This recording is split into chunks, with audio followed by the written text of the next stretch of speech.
Good morning, good afternoon, good evening, wherever and whenever you happen to be watching. This is Risco in Tokyo, coming at you with some more Slime Rancha! Yay!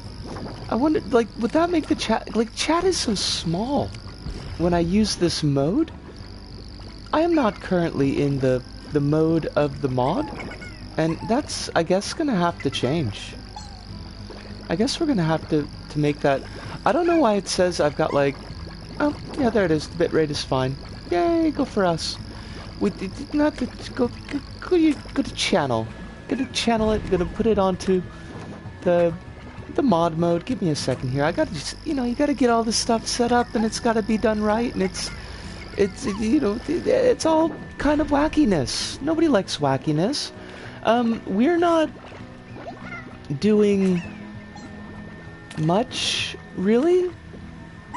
We're just kind of dorking around, I guess, because we've done, I mean, we got the end, I suppose, and, we're at 10 sessions on this, and that feels fine, I suppose. We'll get to 11 sessions, and then we're gonna put a pin in it.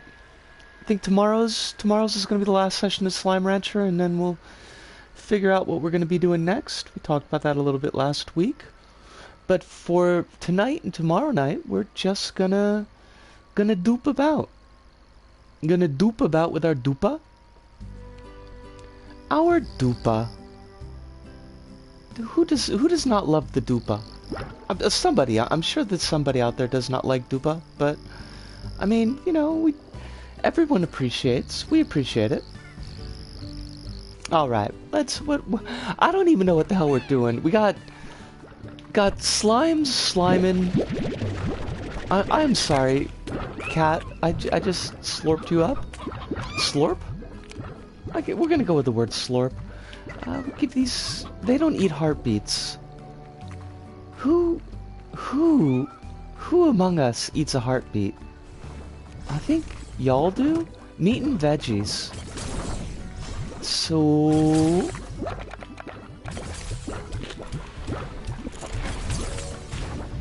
There you go. Do the thing. And we will take your plorts like champs. What the hell? They're just wilding out. And honestly, good on them. Let them wild out. Let them do their thing. I'm okay with that. Are there any other plorts for us to get? Are we fully plorted? We might be... Oh, there's fire plorts. We'll get those. Oh, shit. I gotta feed the slug.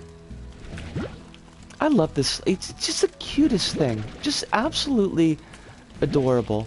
Look at this. Just a little devil slug. Just a little devil slug. Wait, can I... Oh, yeah, because they're tabby plorts. I don't know why there's tabby plorts in there, but sure. I don't know what that is. That's not a tabby plort. That's something else. Whatevs. Whatevs. That's right. We're going out there and we're saying it. Wait. Just in case somebody needs one of the plorts we got. Oh, it's pancakes! You're the first one in, or at least the first one talking. And it is wonderful to see you as always. I hope that you are doing very, very well today. Is life going well for you? Life is all kind of wacky for me, but we'll like stave off on talking about that for right now. I mean, we'll get to it eventually. I guess, I mean, it's not terribly wacky. It's just weirdness. Life is weirdness. But how are you? How are you doing? Hopefully excessively good. Exceedingly good. I need a painted hen, and I need some briar hens, and then I need some hens. Okay, so painted hen. Blork. Wait, not a briar hen? Oh, it's a stony hen. I've been alright having issues with my arms hurting. So I'm on a manga and game hiatus, And I'm going great otherwise. I'm glad that you're going great otherwise, but, like, what's going on with your arms? Like, that seems weird. I hope it's nothing too serious. What are you? You are definitely a stony hen. Okay, so I must have tried to give it briar hens. And then we need 7 hens. You are a hen. Come to me, hen. Are there hens over here? I feel like there should be. Alright, there's a hen. Oh shit! Dude, you just ate that hen! Oh my god, these things are vicious. They're absolutely vicious. I am in need of hens. And they just fucked them up, basically. I think that's not very cool. 7 of these fucking things. There's 4. They're just spawning? Okay, cool with you. Goodbye. Where is my... One more hen. Yosh. Random soreness and pain due to repetitiveness and such. I'm fine. Just gotta chill out with stuff like speedruns and reading manga for hours. I'm glad it's something that you're able to kind of narrow down the cause of it and take the proper steps to recover. Because, yeah, repetitive stress injuries are definitely not a joke. But hopefully this little break will let your arm kind of get back to where it needs to be.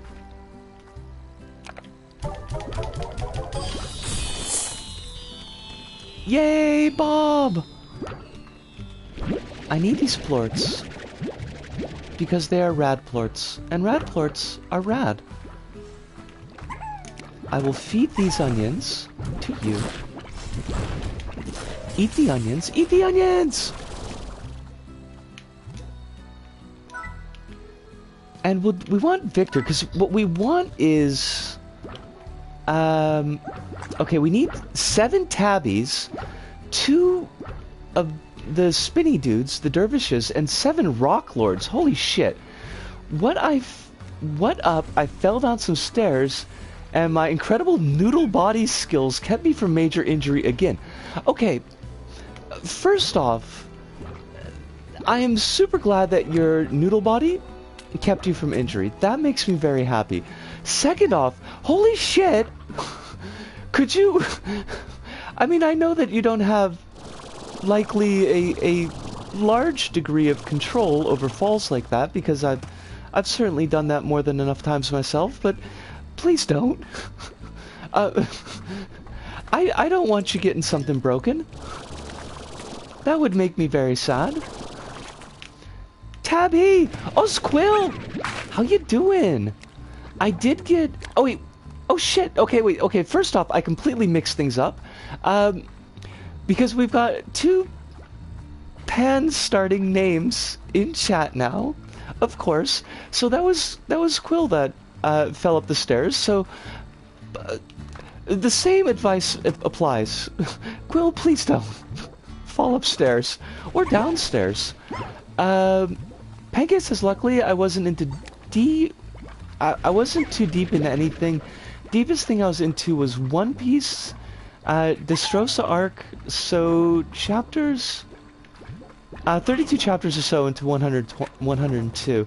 Well, I mean, hi, Brain Meats, separate threads, in brain, good, let's go. It seems like luckily with One Piece, like it's not going anywhere. You'll never run out of the One Piece. Rock Lord? No, I don't need you. I need rock slimes. I did get an annoying graze on my leg. Please do take care, to the extent that you're able to. Which, you know, may or may not be a great degree, but... I would like you living long, also prospering.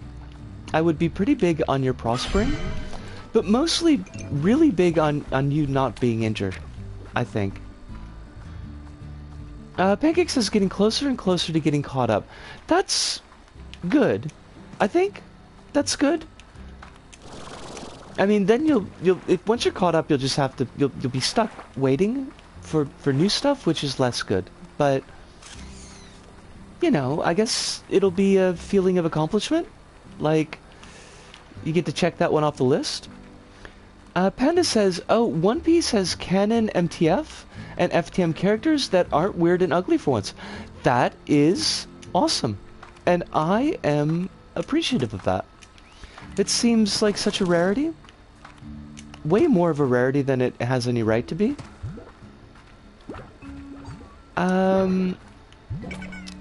Everything here is super cute, but it is not what I need. I will take these... Oh, I've got no sound. Wonderful. I love that. I love that for us. The lack of sound. It's super cool. It's very chill. I hate the technologies and their way of breaking down constantly. I'm big on progress. I'm willing to go with progress here. Why can't I never find things that I need when I need them? They're also treated as their genders and not discriminated against. That's pretty fucking awesome. I am a big fan of pretty much everything that you're saying. After Dressrosa, we have I just have Zoe, Whole Cake Island, Reverie, and then Wano. I am going to pretend as though I understand what all of that means. I mean, I'm assuming that those are just chapter names.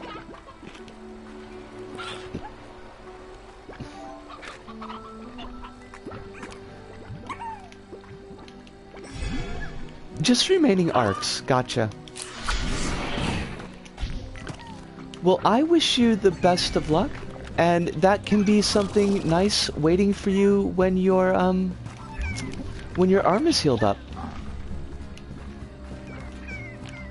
It can be pushing you on towards further health. That's not the direction we needed to go in. Why does everything have to be so hard and cruel? Honestly, though, I'm just asking for a friend, and the friend is me. Oh, Rock Lords! Okay, we need those. Come here, Rock Lord. Thank you.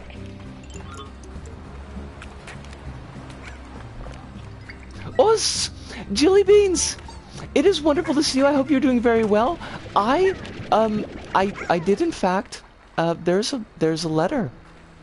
That is written, and I wrote it. It was done.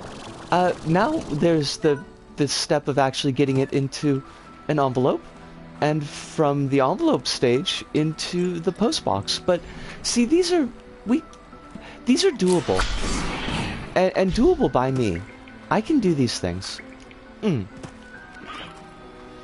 Pancake says, due to not being able to read, I started Bleach and Fate Zero as something to watch in the meantime since I was interested in them.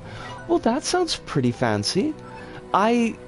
I don't know, I mean, honestly, I don't really know a super lot about either series, except, like, isn't Fate, like, really super thirsty for historical peoples? Peoples. Why do I say peoples? That's not, like, the word I want. Like, Abraham Lincoln and Alexander the Great, but turns them into manga girls? Like, busty waifus? Okay, very much so. Good. I had an acquaintance, I guess acquaintance is really the best word to use, but I had an acquaintance who's very much, like, into Fate, and so I kind of picked up a little bit here and there. Figures! That's the word that I wanted! Figures! Thank you! Thank you, I appreciate that, because, like, the words that were coming into my mind were not the words that I needed, in any way, shape, or form. So I picked up, like, a little bit of Fate through Oh, you fucker. Oh, you fucker. Oh, you absolute piece of trash. Edmund, I will become back my money. I will become back my money. Oh, we even lost the... Gosh, no. I am salty. Chicken, okay. Yes, Bob, I will get you chicken. I will get you all the chicken that you need. And by all the chicken that you need, just whatever chicken you're asking for currently.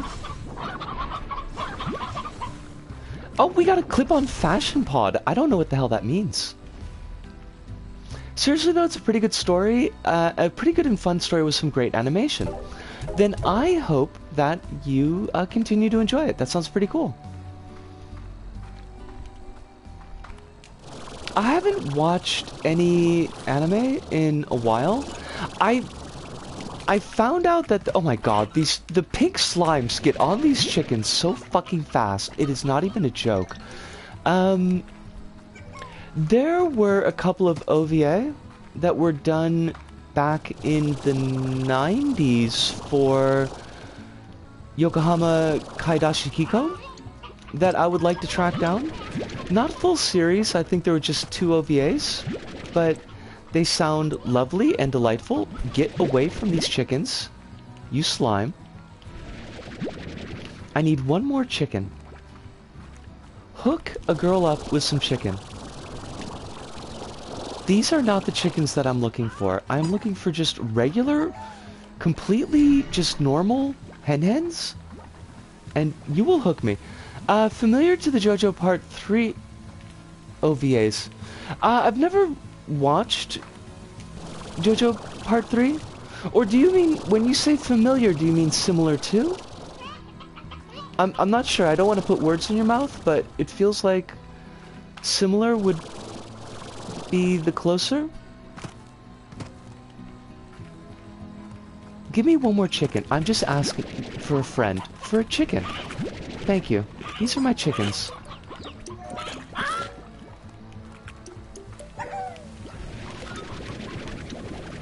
But they were kind of, I guess, part of that trend in the 90s of just like doing OVAs of shit and not following up on it. Because there's lots of stuff that were like continuing series in manga that only got like 1 or 2 OVAs.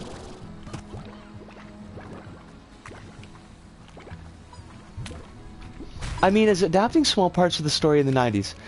Yes, then in that case we're... our thinkings are in the same pattern.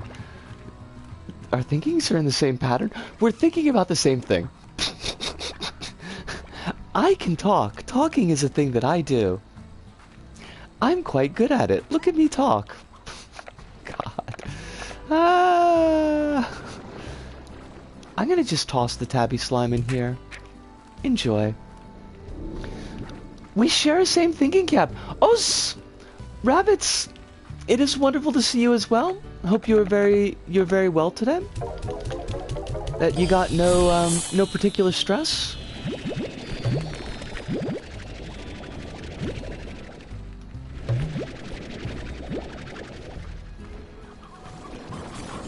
I remembered. Oh my god, you escaped! You escaped and you're eating all my fucking chickens! Wait, that's not what I wanted to do? What the fuck is wrong with me? Come here. Go here. Explosions. Everything is explosions and death.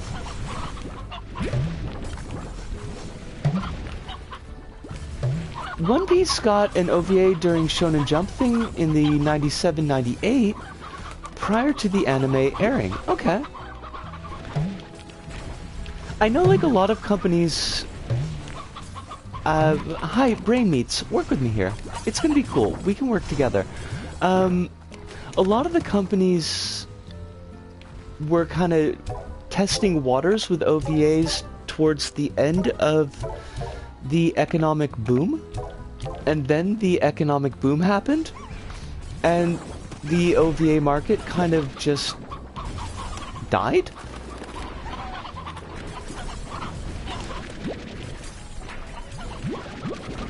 I know Hazel's got a couple of really good videos about the like 90s anime market and anime production. And she's actually just really generally cool to listen to. She puts together really good videos. And on my break, if somebody reminds me, I will put her link in chat. Hazel is a... Hi, Brain Meats. Okay, I'm gonna have to I'm gonna have to set on the controller a second so I can gather my thoughts. Hazel's a YouTuber who puts together videos about largely like 90s era anime.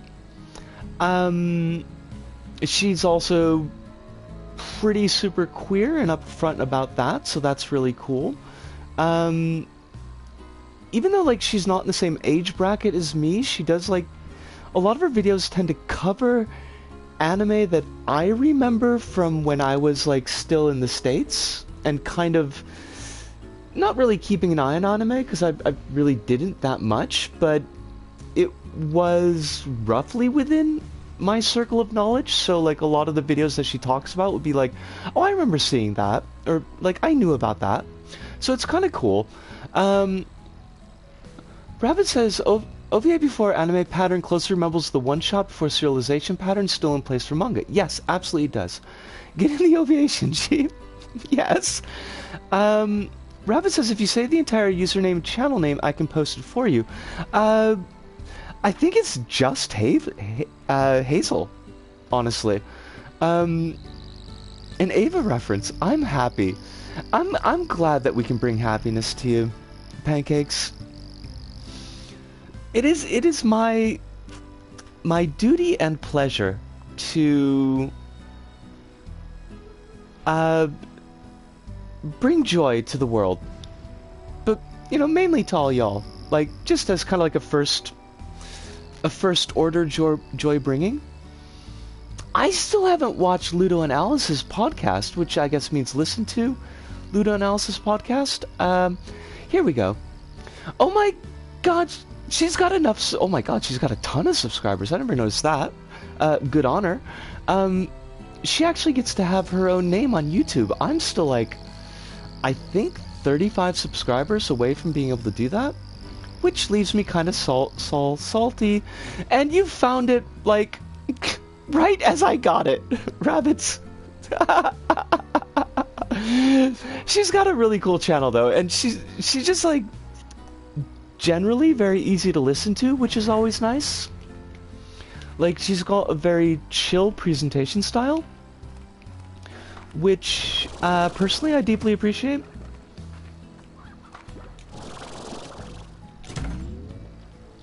What is it that I want to do? Do I want to do Star Mail? Do I want to do Rewards Club? We would get new colors, but I don't know that I need new colors.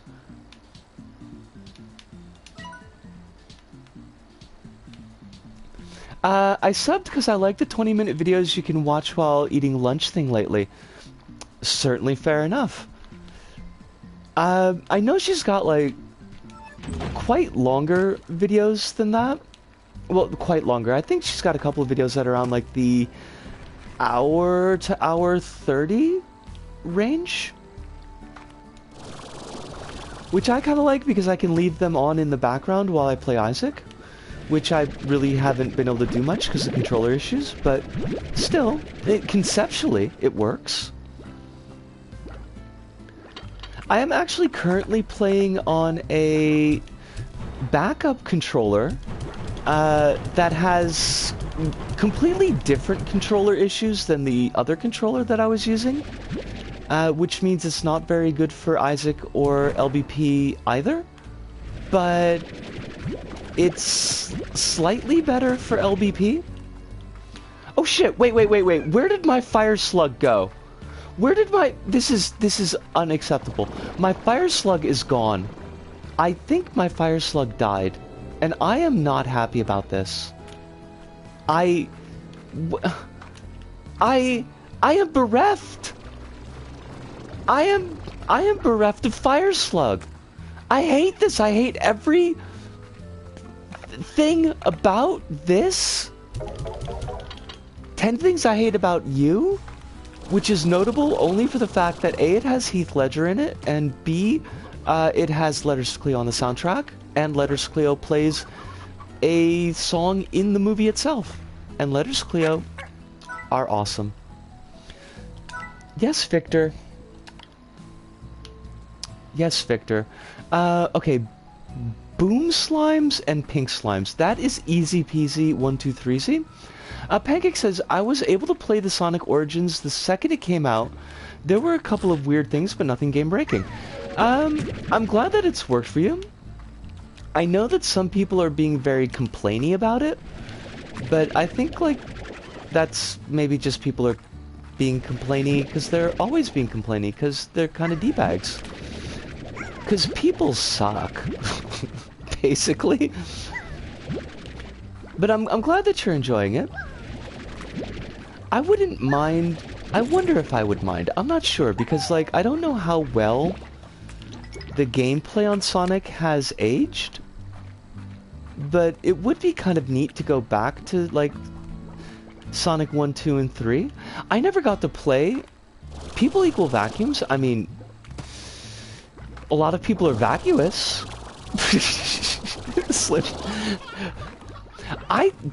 I'm pretty sure those are the lyrics. Rabbits, I am like basically 100% sure that those are the lyrics. If not actually sung, then at least intended. I never got to play Sonic 2 and 3, and I do feel kind of like I missed out. Personally, I love it. I had the world record for Stardust Speedway on Act 2 on CD's anniversary mode a few days back. Oh, for a few days. That is pretty damn snazzy. And congratulations to you. I'm not actually throwing fists up in the air, but mostly just because I need both of my hands on the controller. But I would be doing that if I were, like, actually capable of doing that. There's a box. Like, boxes are so rare and full of trash. Well, you are a trash box. Now, there should be boom slimes around here, and hopefully they're not already merged with other shit. Boom slimes! Boom. Well, no, you're Largos. I don't need Largos, I need boomers. But not baby boomers. Not puddle plorts. I want puddle slimes. There we go. Boom slimes! Why is everything gotta be like a whole fucking thing? I don't know. But I, for one, am tired of it. Panda says, feel good story of the day. Met a new kid at work. Quill. I'm getting my pandas and my pancakes mixed up, Quill. I apologize. And I remember you saying, and I didn't respond to it earlier, you were thinking about swapping your name here, and I won't push you to do it, but it will make it a little bit easier when I just glance at chat, to make sure I'm tracking the right name. Because I really don't want to fuck it up. Feel good story of the day. Met a new kid at work who found out I can do a load of different voices, asked me to do the highest one I can, and said that my girly voice is their favorite and that it suits me. That is so sweet! Quill, that is sweet as hell. And I really like that. That is a feel-good story for the day. Rabbit says, do you think Pizza Hut will ever feature a breakfast menu, and will it be about personal pancakes? Personal pancake pizzas? Maybe? Does Pizza Hut, do they even, like, exist as a shop anymore? Now, Actual Pancakes says, my record time was 23:28 or so. I have 21:96 on the PS3 leaderboards. Don't know what the rank on there is, though. Hey, Pancakes, I got a question for you, because you still play on PS3. Like, can you still access the store through the actual console?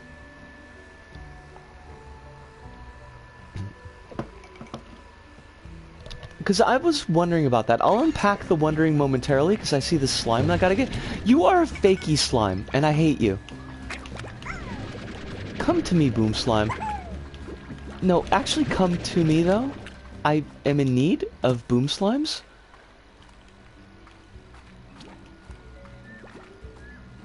Why is my, like...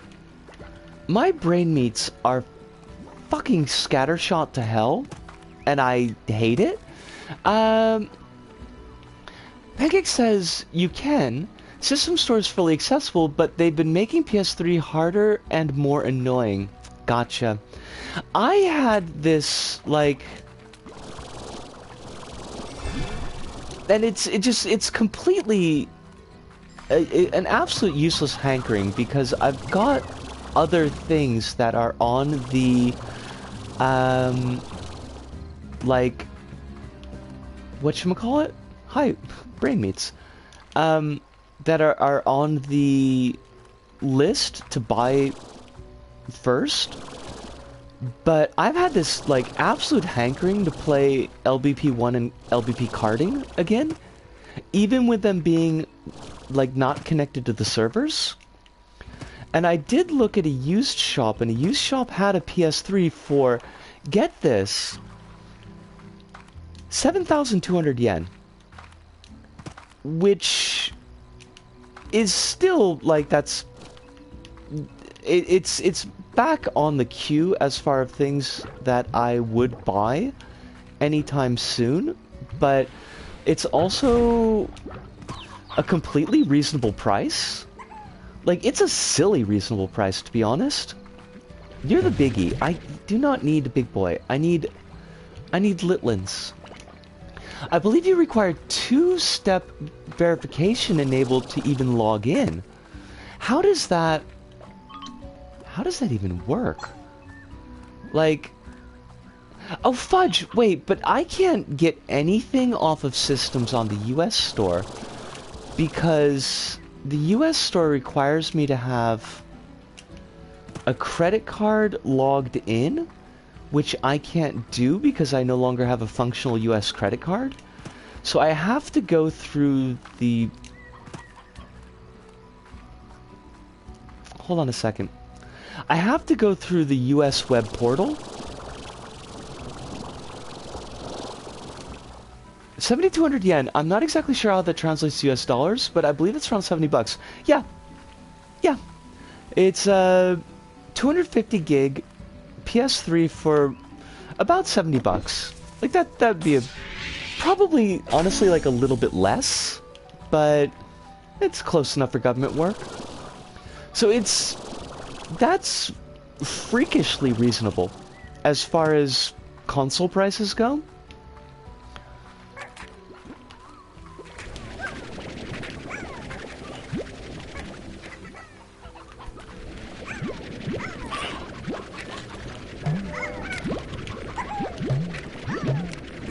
Okay, Boom Slimes.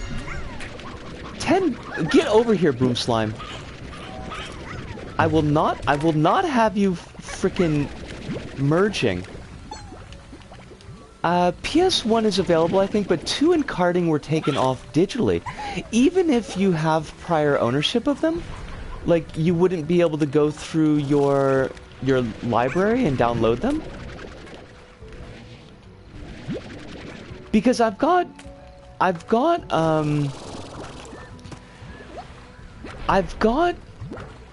LBP 1, 2, and 3 karting US versions digitally.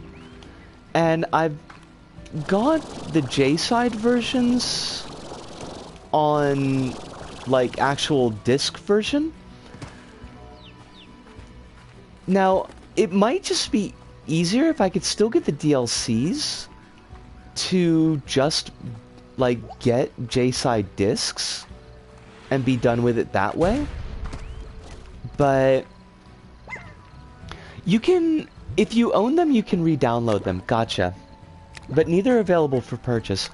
Then I would be set in that regard.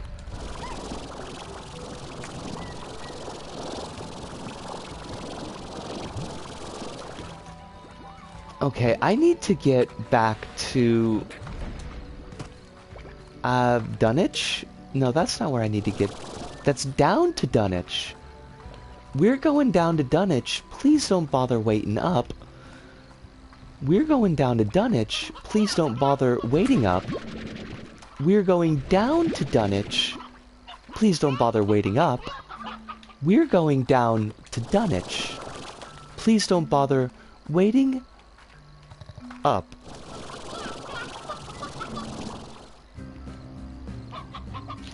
How do I just want to go home.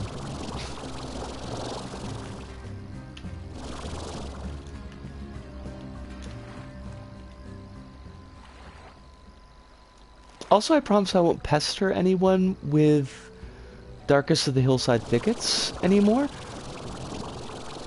Just every now and then I just think it just comes out.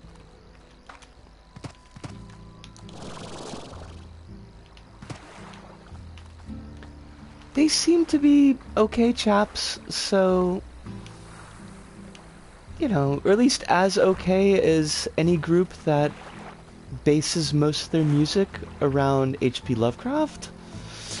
You know, so that's like an issue, but Pancake says, personally, I've recently haven't had much reason to go back to PS3, especially with the announcements of P3P. Oh, okay, right, Persona, of course. P3P and P4G on PS4 and such next year. That's fair. That's certainly fair. I got this, like, I was watching somebody do a... Oh my god, this is a mess. I was watching somebody do a no-grabs playthrough of LBP1, and it just struck me how much I would really just go for playing LBP1 again. And, also, like, I really felt a hankering to give, Siren New Translation a shot again.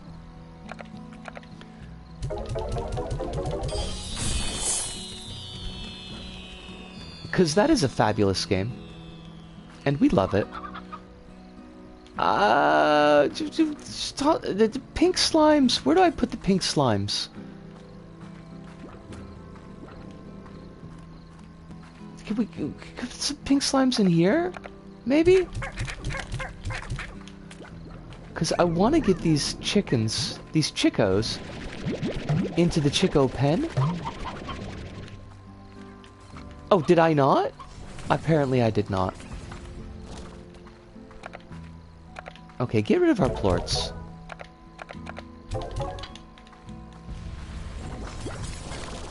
Chickos! Why do you taste so good, Chickos? Oh my god, they're escaping! You can't escape! Okay, look, I need you to not, though, okay? Please, please do not.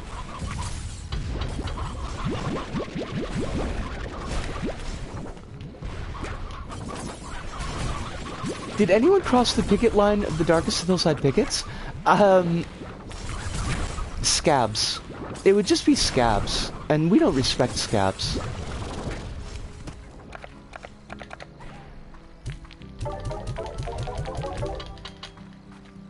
No scab respect in our house.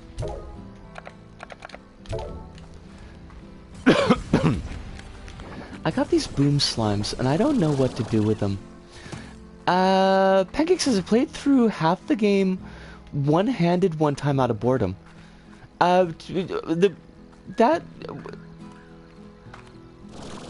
we talking about... We're talking about, LBP, right? The one-handed game playing? Because I was just a little bit confused. Oh, Hive! The only good scab is a bloody scab. You're not wrong. Okay, these boom slimes are going to make things explode, and I hate that. I did that. Gotcha.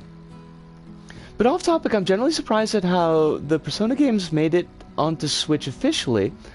For those who know, Goomba won after many years. I have no idea in this context who Goomba is, but I'm going to guess there's somebody who was pushing for Persona inclusion on Switch. Rabbit says, you know what you're supposed to do with scabs? Scratch them. Like Black Cat angered with a hunchback. I don't... Like, I'm not sure if that's great advice, Rabbits, just because, like, if you're scratching your scabs, you're probably gonna end up with scars.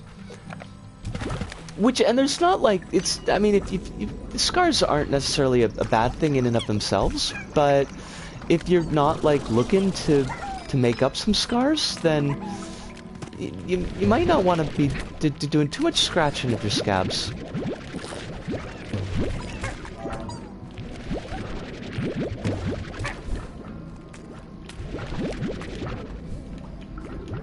Hive says my cat is awake and making it known. Hey, Bailey! Bailey, I hope you're doing very well. I won't play any, like, loud and crunchy music tonight because we got copyright bit for that. So you can relax tonight. Bailey is Hive's cat, by the way, in case anybody didn't know.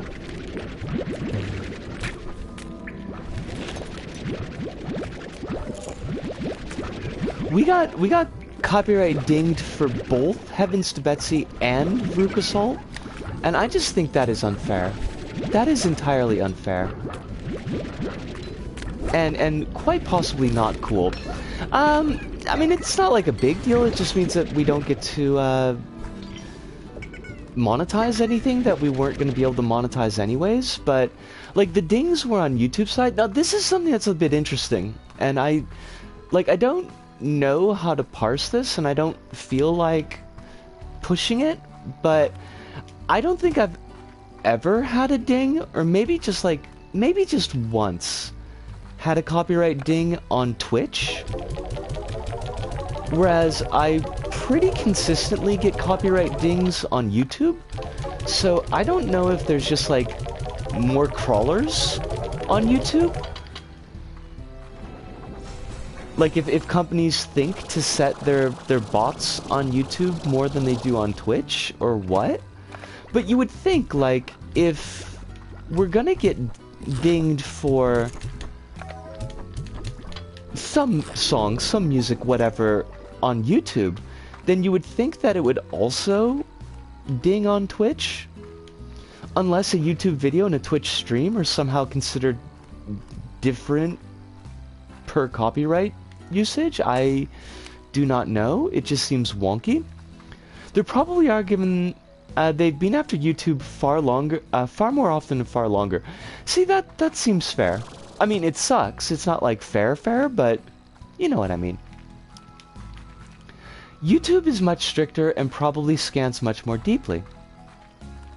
Also eminently fair, and something that I can understand. Clip-on fashion prod. What does that even do?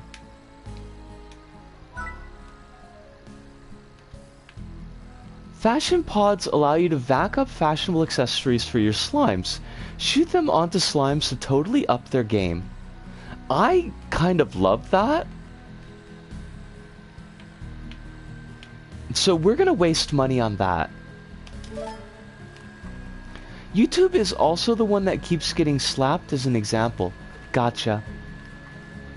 I mean, I'm glad, because, like, if the YouTube situation, like, if the same degree of strictness were applied to Twitch as it is to YouTube, this channel would already be long gone, or else we would just never be able to stream LBP again.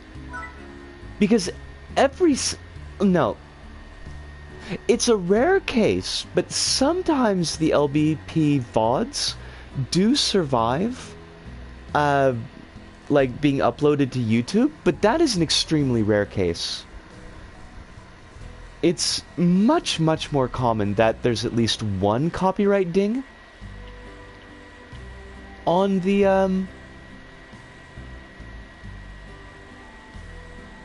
LPPs. Oh, Alice, it is wonderful to see you. I hope you're doing very well tonight. I hope that life is being gentle.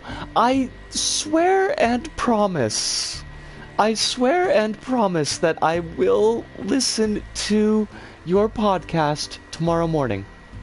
I will do this thing. I'm gonna do it. I didn't.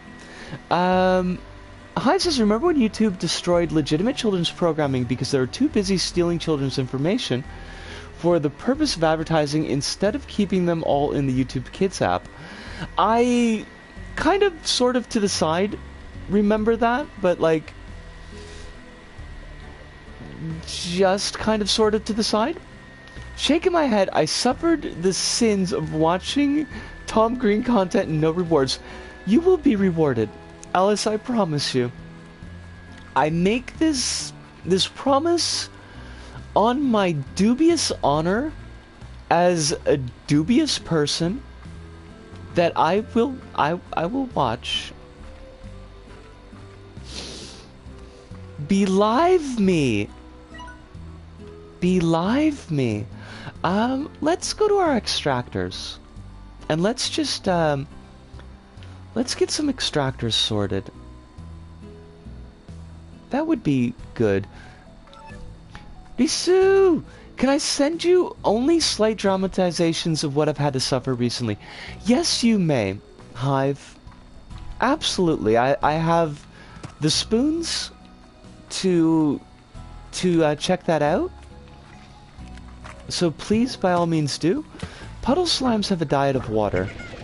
So if I feed you water, like, it's just, they don't produce plorts, it seems like, and that's weird. Like, could you plort up for me, puddle slimes?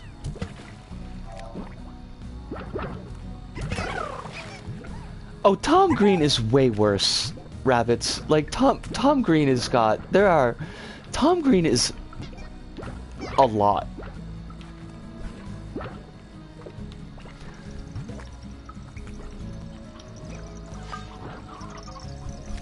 Tom Green is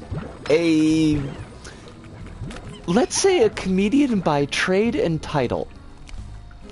But only in the very loosest sense of that word as far as describing reality. His particular brand of comedy is to be screamingly obnoxious. Like, just 4-alarm fire. Listen to this person for about 3 seconds and you'll want to reach for the screen and just shake him as hard as you can. Obnoxious. He's also pretty gross. Like, not gross in the sense, at least not that I recall, as being like gross like he's like a racist or anything. Like, I don't think there's anything like that. I haven't heard anything from him recently to know, you know, where he is on the trans issue or queer rights, but like, just like, he's just gross. So there's like one of his movies, there's like a big long bit about him, I think, jerking off a cow or maybe a horse. And then there's just a later bit where he jerks off an elephant. And like, just, it's a horse. Okay. So, like, and that's just kind of his gig. That's just what he does. I can't stand him. I couldn't stand him when I was younger. And I was apparently in the prime age grouping for people who should like Tom Green. Or should have liked Tom Green. But I loathed him when I was younger. And I pretty much still do. He did do one kind of sort of cool thing that kind of, you know, goes in with his general obnoxious grossness. He had testicular cancer, and he made like a big TV special about getting one of his balls removed, which, you know, he did it in his own style, so that was, you know, that was him. But kind of just being like upfront and honest about it, and just be like, this is just how it works out sometimes, and it doesn't change who I am, and if you don't like it, fuck you. Like, I can respect that. I can get behind that. So I'll give him that one cool thing, but mostly just not. Hive says Tom Green is a 13-year-old forum netizen in the body of an adult man who is paid to 13-year-old forum netizen on TV. You know what? That is like a way better and more succinct summary than I was able to do, Hive, and I do appreciate that. One of the many, many reasons why we love you. Oh shit! Sorry about missing that, Quill. I just popped that in. Tom Green stopped being a boring shock jock creep challenge. Difficulty impossible. Yeah. Also, like, why would creep be auto-modded? Twitch? But, like, really? Why would creep be auto-modded? If we played Radiohead's Creep, like, would we immediately lose the channel? I have to be in mod view to see the automod queue? I think so, Hive. Like, I don't think that you get any of the mod tools if you're just watching, like, base channel. I don't even know where I'm going. Nisco, what are you doing? What are you doing? Okay, we're gonna hang a Louis. We need to hang a Louis, I think. The site is full of white dudes who would be mad at as being described as a creep. Like, you're not wrong. Oh, really? Oh, right, because they come up after usernames in chat. You are absolutely right, Hive. I have no idea why I completely forgot that was a thing.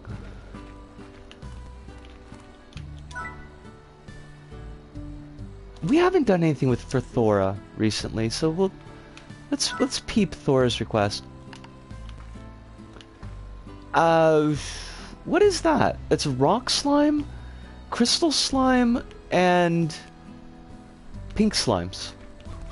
And by slimes, I mean plorts. These are not the plorts I'm looking for. You forgot that was a thing because it's an option you have to turn on. I forgot it was a thing just because in this case for once, like, I honestly forgot it was a thing because if I look over at the chat, like, I can see the symbols. I'm just like legal degrees of silliness.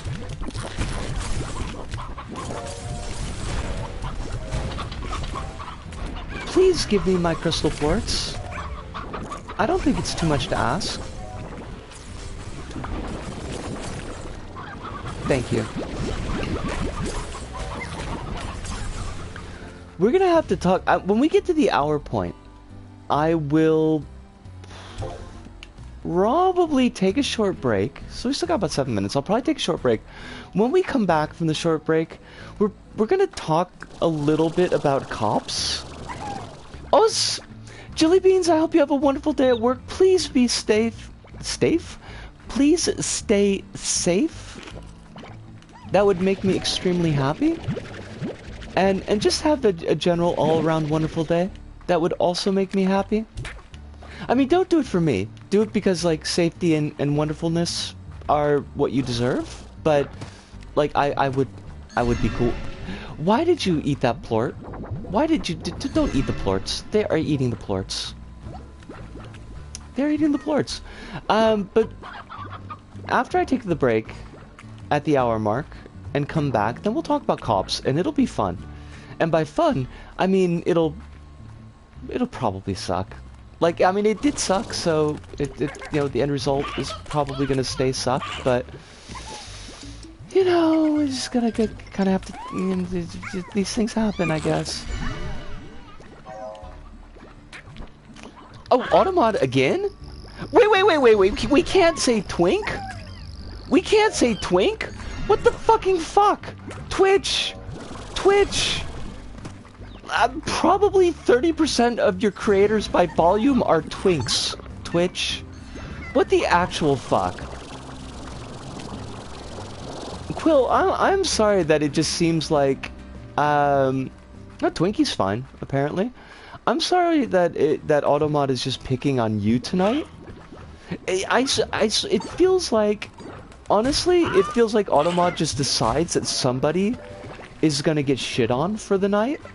And then half of the things that they say end up being, like, just dinged for no fucking reason. I think we only needed 2 rock plorts, so I think we should be okay here. But we'll pick up a 3rd one just to be safe. Automod is my enemy. I mean, Automod sucks. Automod is an enemy of the people. Rabbit says the adjective is okay, but the noun is wrong. I thought the fashy head of Twitch is more concerned about pronouns rather than...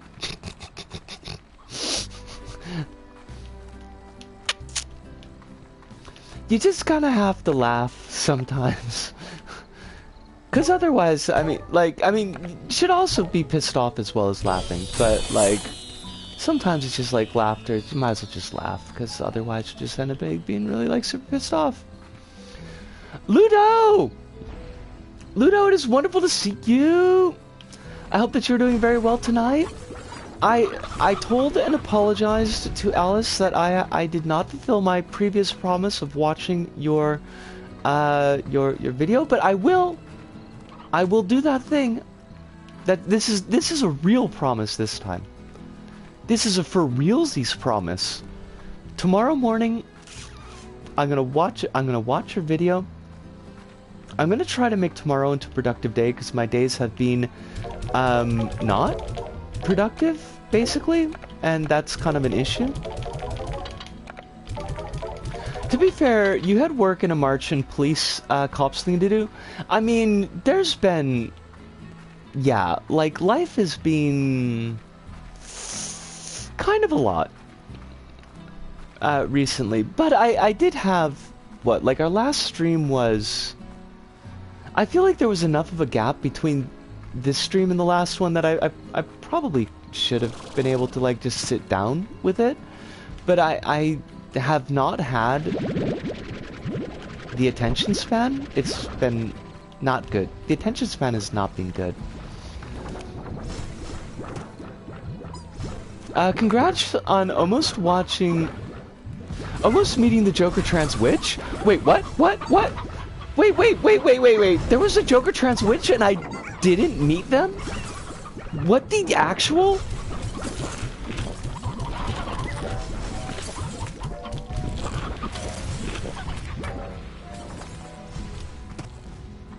I need to download on the fuzz. We're gonna talk about the fuzz after break.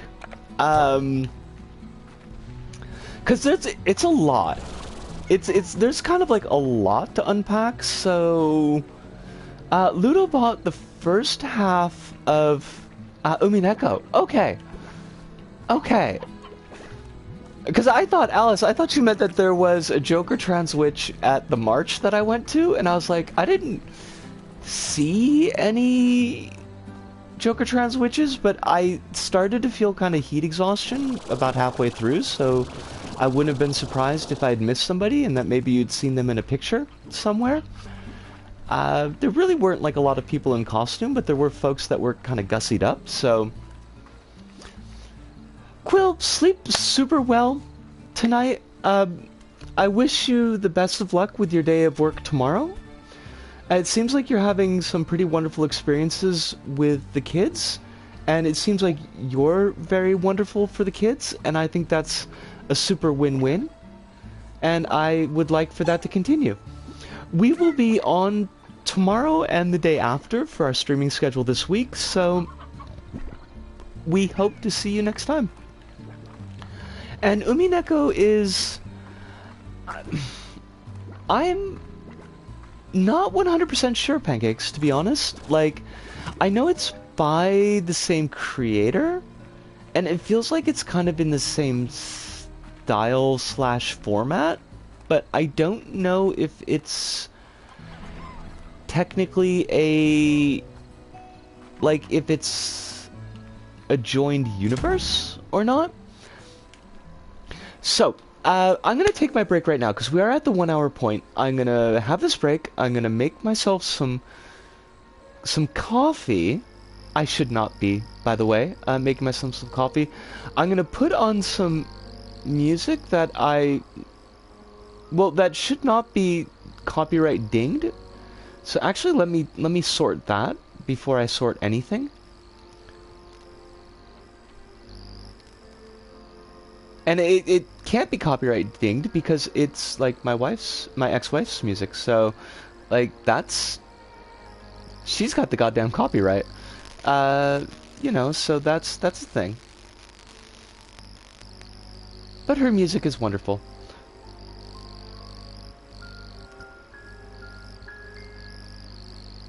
Alright, but I do need to do bio break, so we'll be back.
We are back.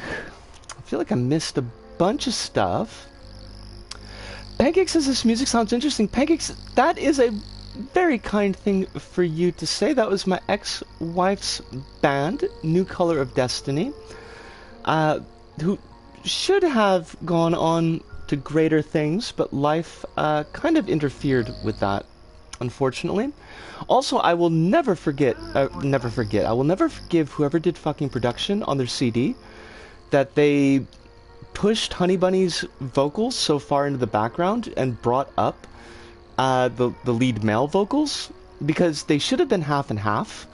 And frankly, I mean, the lead male vocal was a really nice guy. He was like really super cool and he could do his parts just fine, but he was like really honestly not even speaking from the bias of like I love Honey Bunny, but like he was a very standard issue male rock vocal. Honey Bunny could sing The Doors off of just about anybody in the building, and they really failed her in this CD by pushing her so far back, and it really pisses me off. I wish that I had the ability to rip their DVDs, because I've got a couple of their concert DVDs and I would put them up on YouTube, but I don't know how to do that. And also I would have to like mosaic out me, because I went to like a bunch of their concerts, so I'm in their videos. Pancake says, if you don't mind me asking, is your ex part of a band? And if so, what is the name of that band? Since it sounds pretty good, if you'd prefer not to go into that. Oh, I will go into that all day long. I will, like... Pancakes, I love Honey Bunny's music to death, and this is the playlist of the 4 songs that were on their CD. They only got to make the one, I guess... Would that be, like, an EP? Like, an LP is like a full album, right? Like, an EP is like a half album? Is that how those go? I'm not really sure. But, yeah, they were, like... The drummer, bassist, and Honey Bunny were all fabulous. Like, the bassist was just... Like, he was astounding. To watch actually play live, I'm not even, like, really good at separating musical parts, but, like, he was on fire. And the drummer as well. The lead guitar was okay, but put a lot more effort into, like, the quote-unquote management side of things than actually, like, being a good lead guitarist. Or, well, I guess not lead guitarist, he was the guitarist. I guess he's producing here in Tokyo somewhere, which really is where he wanted to be.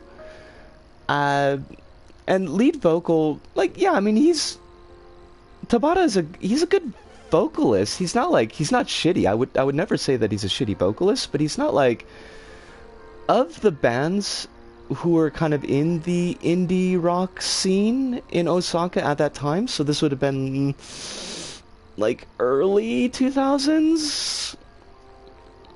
I think they broke up like 2012 maybe. I'm trying to think. No, it was earlier than that. They probably broke up probably like 2008. But like of the bands at that time, he didn't really stand out as a male vocalist. He was fine. Like he did his job. He was very workmanlike. Hive says you could have a 4-track LP, but yeah, probably an EP. Oh, it's Claire! And Peggy said that that makes me so happy. I will spread Honey Bunny's music far and wide. Or at least as far and as wide as I can. Claire, we were just about to talk about cops. So, buckle up, I guess. Because this is, there's like things. So... Hot coffee. Monday, good old 4th of July, I had to go to the police station for a second interrogation. Related to the whole, girl has a box cutter, and box cutters are illegal to carry around in Japan unless they're being carried around for a specific purpose to or from a work environment in which you will be using and can confirm the fact that you're using that box cutter. So they picked me up. That was last month, and took me to the police station. All that thing, had the 3-hour interview, which was an interrogation. And so they said I had to come back.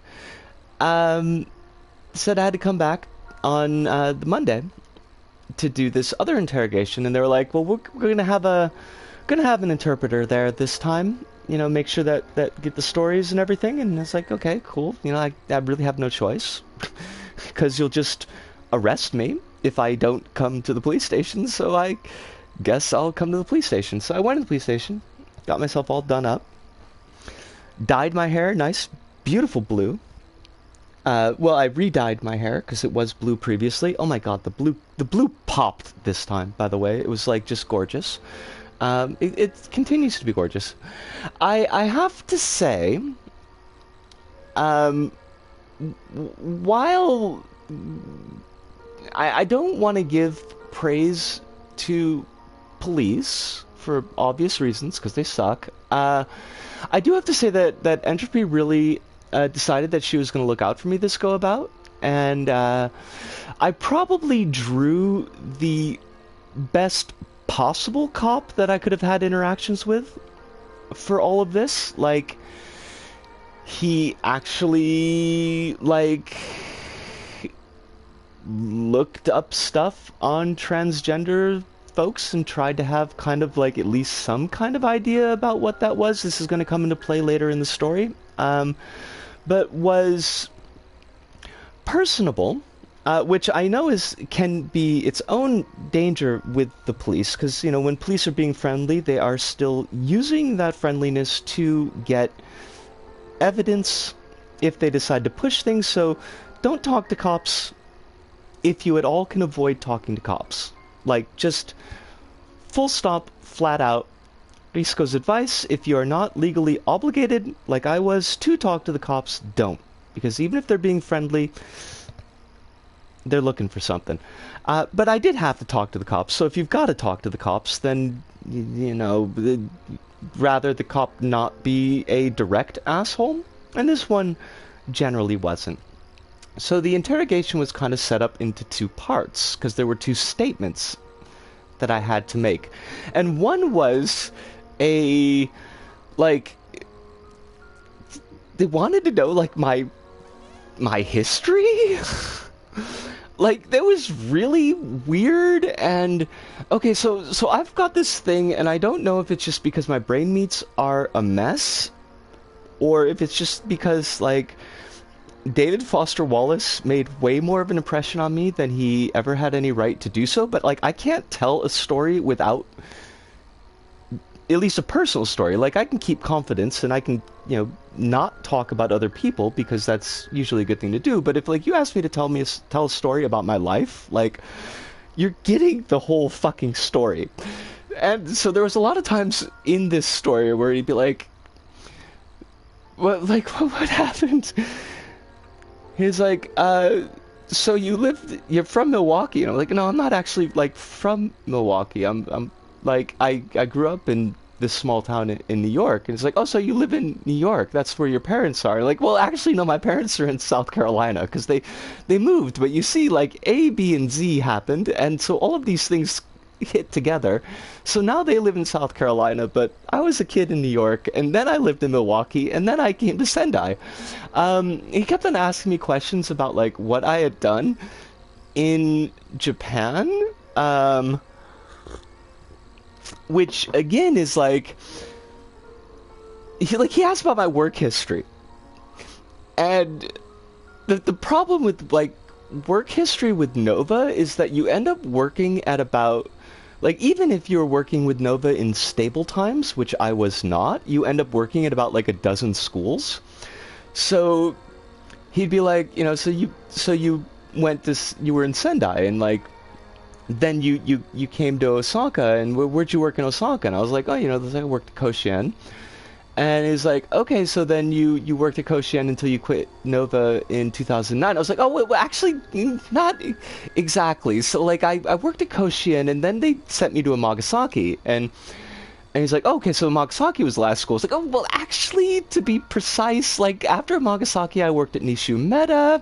It was like, okay, so you worked at Nishu Meta until you quit. Well, see, the thing about that is that, so Nova went bankrupt.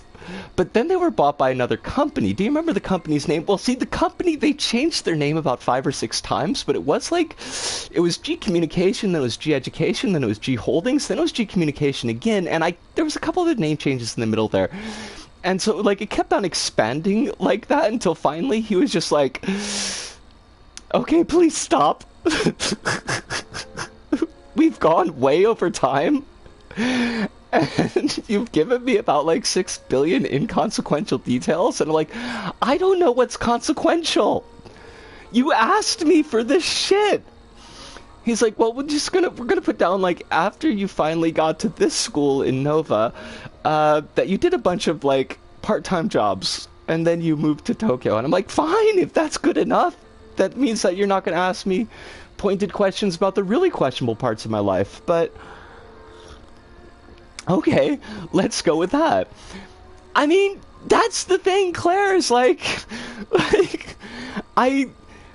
you know, because, like, you don't want to, clearly, obviously, like, you don't want to tell the police anything that would be suspicious, which means that if you can avoid it, you should probably not lie about the things that are not suspicious.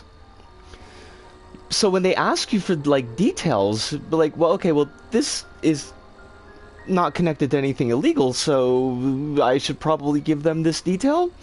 But yeah, he did eventually get kind of, like, he didn't get fed up. Like, he didn't get, I gotta give him this, like, he didn't get angry at any point at this point of the interrogation, but, like, there were a number of times where I could clearly read on his face the look of, like, oh God, what have I done? What absolute can of worms did I open up? Which was actually kind of good, because that meant for, like, the second part of the interrogation, the part of the interrogation that actually dealt with, like, why I had a box cutter and, like, why I felt it was necessary to carry around. Like, they didn't really ask a lot of questions about that section. So, like, you know, they didn't ask, like, at the first interrogation, they were like, did you intend to use this box cutter on anybody? And I was like, no. And that's true. Like, you know, I didn't intend to use the box cutter on anybody, but they're like, would you have used the box cutter on somebody if, you know, push came to shove? And I'd be like, look, my plan was basically just to scare somebody long enough to run away.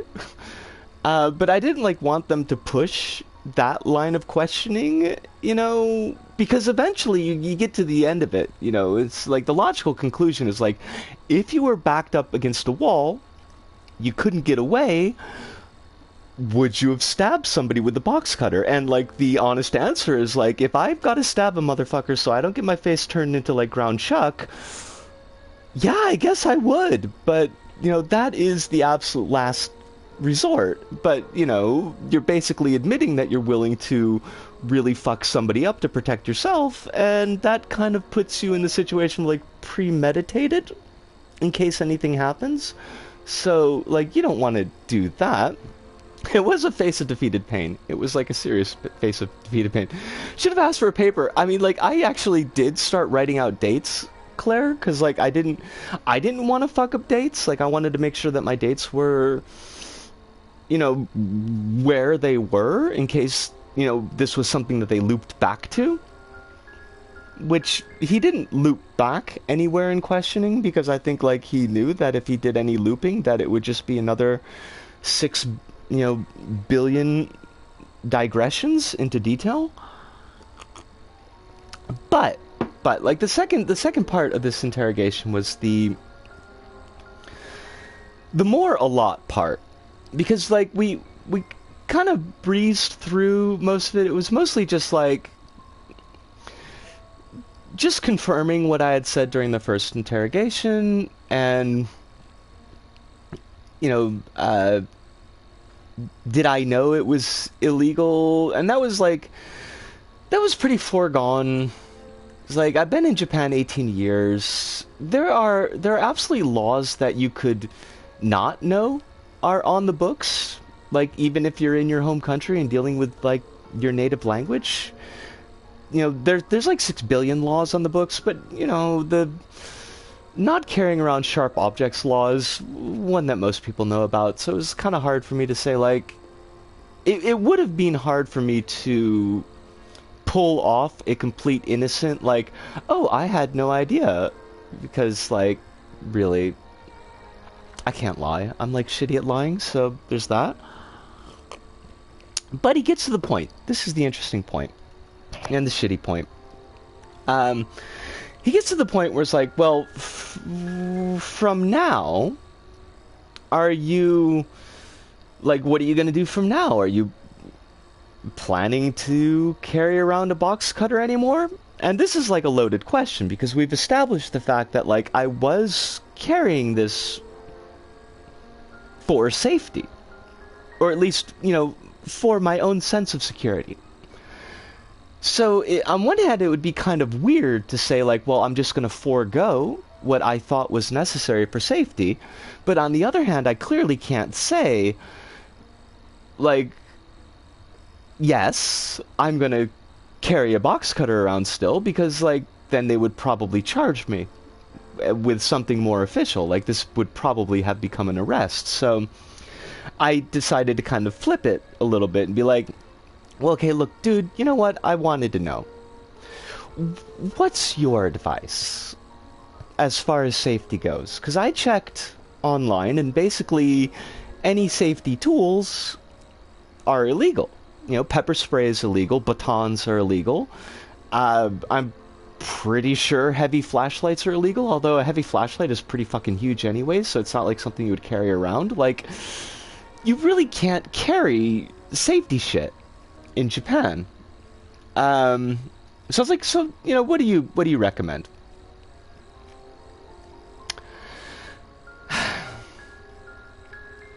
Part 1. He finally pulled out the Japan is probably a little bit safer than you expect card. Now this, I will give a small amount of credit to the man. Because he upfronted. He upfronted, and he didn't have to.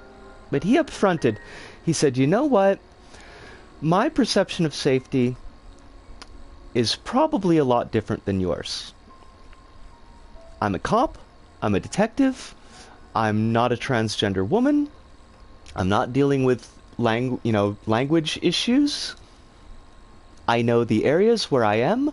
So my idea of safety is probably a lot different than yours, and you probably deal with things that I don't.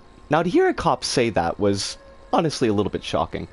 Uh, but, like, he did recognize it, but he was like, well, but Japan's probably safer than you are feeling in your situation, but I understand that you might think I'm full of shit.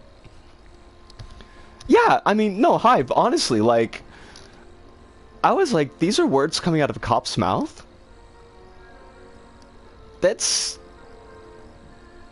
I mean, it's an honest assessment of the situation. Probably the most honest assessment of Japan's safety situation that I've ever heard a Japanese person say. Because, like, the whole selling safety thing is real big here. As we talked about the last time we talked about the cops. But here's where we run onto the rocks. Because he says, my man's here says, out of his own mouth, he was... I'm torn between being pissed off and just laughing at the ludicrousness of the situation. Man says, Japan is becoming more broad-minded. And most people would probably just assume that you look the way you do for fashion, and not that you're transgender. And I was like, oh my mans. Like, I can't even start to pick apart how fucked up that is. That you just said those words just came out of your fucking mouth. Like, so first off, thanks for telling me I don't pass. Like, that's super cool. That's a thing that every trans woman wants to hear. I mean, like, wowzers. I that was like the first fish slap that was across the bridge of my nose. I was like, damn, dude, like, just like the words that just came out of your mouth. So there's that aspect of it. But then there's the secondary aspect that you are saying to me, you are saying to me that somebody who would see somebody as trans and give them shit for it would, if their assumption was that person were simply gender nonconforming, like cisgendered but gender nonconforming, that they would not give that person shit?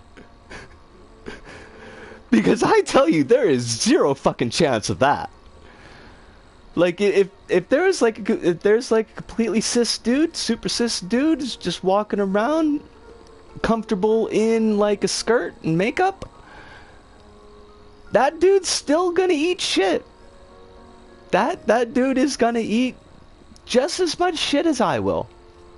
Because, as this was pointed out someplace else, when I was discussing this elsewhere, like, the folks that give transgender people shit don't see any difference between us and cis folks who are gender nonconforming. Like, it's the same. It's the same, it's a circle. So, like, that wouldn't be any fucking protection. That wouldn't be any fucking protection at all. So I was just like, the deepest in my heart sighs. It's like, you were so close. Mate, you were close. You were like, you were on the edge. I was almost feeling like I might need to be a little bit torn about my very strict ACAB leanings, but you managed to snatch defeat back from the jaws of victory. Now, my man's advice, by the way, because this was all to get some advice to make it look like I was interested in, fixing the situation, was if I found myself in a situation that was physically threatening, I should push or punch my way out and get myself to a Koban.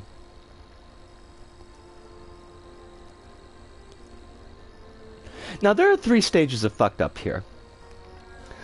First off, if I inflict injury on somebody else, I will be charged for that. It has happened to people before. People who have struck out in self-defense, was clearly recognized as self-defense, and they still got arrested for it. So, there's that. We'll let that to the side. Second, if I were confident enough in my ability to push my way out of a fight, I wouldn't have been carrying a box cutter in the fucking first place. I mean, if I trusted my fists enough, I wouldn't be carrying a fucking knife. What would I need the knife for? The whole point of having the knife is that I'm tiny. I am tiny and I do not know how to fight. The knife is an equalizer because the knife is very sharp and very scary looking. And even people who are prepared to fight will usually take a step back when something sharp and scary looking is introduced into the situation. Hopefully, buying yours truly enough time to dash off someplace safe. So, like, that advice is completely... It doesn't make any fucking sense. Third point, although our mans would have no idea of this because we didn't get to this part of my history, I have witnessed, out of curiosity, if you want to answer how tall are you, probably, I don't know, like 5'8", maybe? Like, probably depends if I'm in boots or not, but yeah, I'd say like pushing 5'8". I'm not like short tiny. I'm not like tall either. Like, I'm definitely not 5'10". I'm not sure what that is in centimeters. Ludo says, only trust your box cutter, police won't save you, or how did that line in Streets of Rage 2 go? I mean, you're not wrong, Ludo. But, like, I have seen with my own eye meats someone get the ever-living shit kicked out of them in a Koban because the cops were on walkabout. Now, I'm not going to necessarily blame the cops for that, because, like, usually you've only got 2 cops in a Koban at any given time, and walkabouts are done, like, as a pair. And that particular Koban was on Dotonbori, which is, like, a really busy area that does kind of... I'm not going to say require, because no place requires police presence, but, like, if you're going to have cops there, like, you're going to have cops being visible there, like, actually out. So the fact that the cops weren't in the Koban is, in this case, like, not super weird. But the fact of the matter is that, you know, I was sitting there by the Glico sign, the Running Man sign that everybody knows, because there's a Koban there. That's not why I was there. I was meeting somebody. And I hear shouting. And because I've always got a guilty conscience, I look around to see where the shouting's coming from. I see some dude, like, tearing absolute ass, like, just beating feet, zoop, straight line into the Koban. 2 dudes chasing after him. They run after him into the Koban, beat the shit out of him in the Koban, and then drag him out someplace else to continue beating the shit out of him. So it's not like Kobans are particularly like, oh, I made it, this is a safety zone. You know, the trash mobs can't come in here. There's a barrier that keeps the trash mobs out. That doesn't happen. Alice says, only trust your fists, the police will never help you, is the line for Streets of Rage 2. All-Star! It is wonderful to see you. You came at a pretty interesting time, All-Star. Streets of Rage was great. 3 is confusing with so many endings. I remember Streets of Rage 1, kind of sort of remember Streets of Rage 2, but I'm not sure if my memories of that game are kind of mixed together with Streets of Rage 1. I don't think I ever played Streets of Rage 3. Streets of Rage 4 is pretty great, though. So that was the interrogation. Now, after the interrogation, and I'm kind of cheesed about this, like, they took my photos, like actual mugshot photos. Like, these are official, with the numbers, and look to the side, like the whole fucking 9 yards. If they weren't arresting me, I don't know why they needed to take my fucking photos. But also, they took my fingerprints, which was super uncomfortable, because, like, you got some other person's hands are up on your hands. It's not like you just, like, dip your fingers in some ink and stick them on the paper. Like, they got, like a glass reader that you roll your fingers around, and, like, you gotta put your palms on it. Like, they read, like, every fucking bit of the hand, which means, like, you're getting, like, this... Some dude's got his hands on my hands, and I was, like, freaking out. Because, like, I mean, we know I've got touch issues, and there is something very intimate about touching somebody else's hands. I don't know why, like, particularly, but, I mean, like, I don't even like being touched basically anywhere, except for, like, a handful of people that I know and I trust. And even then, it's just, like, it's just hugs. Here's, like, this man's hands was all up on my hand. And I was, like, the voice in my head was just, like, it was, like, one of those old Warner Brothers cartoons where the character's head turns into, like, a giant steam whistle. And this, like, the steam is coming out as they are screaming. That was the inside of my head. I did not take that well. I wonder if anyone did a meme of that Streets of Rage 2 line with the French-Portuguese boxer guy who took on like 20 cops in France during a protest with his fist. That sounds fucking awesome, Alice. I'm not familiar with that story, but I think it's amazing. And they should have done.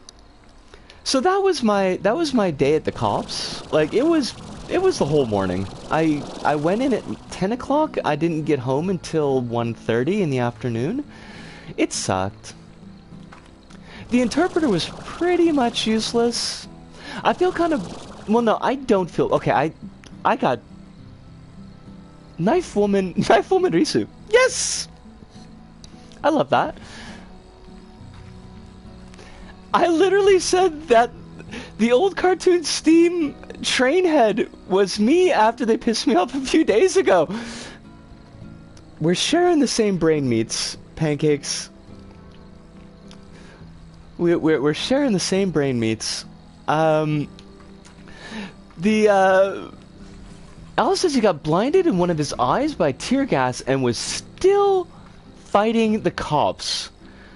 Fucking A.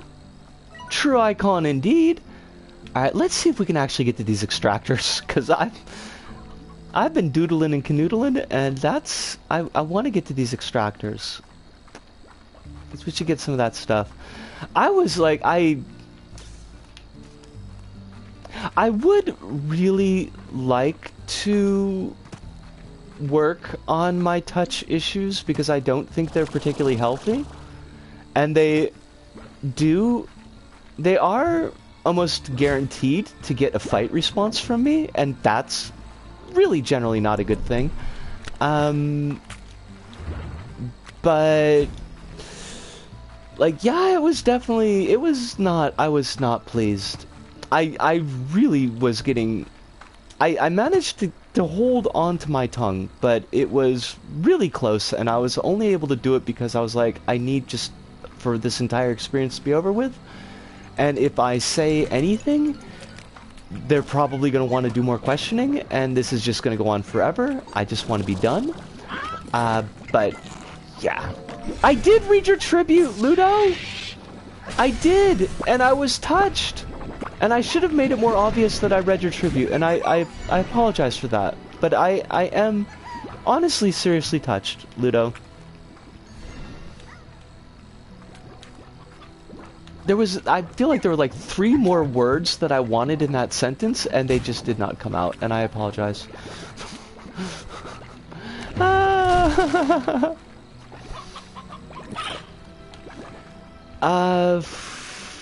But yeah, that was tired and needy. Ludo, I understand. Like, I do. And it's okay. I don't want you to feel like, hello, words. I don't want you to feel like those are not valid responses. It is 100% okay to be tired and needy. It is very natural. And I, for one, am not going to get on your case about it.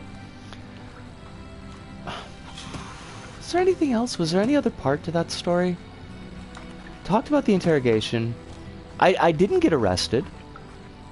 But I mean, I guess I did say that, but like, that's like, I don't know why these fuckers needed to have my pictures and like, fingerprints if they weren't arresting me, except for like, I'm guessing, and I'm kind of worried that, you know, for the next like couple years, if anything vaguely shitty happens in my neighborhood, that seems like it could even possibly be similar, that they're gonna come visit me and be like, hey, where were you on the night of the 16th? And be like, motherfucker, I don't remember where I was yesterday.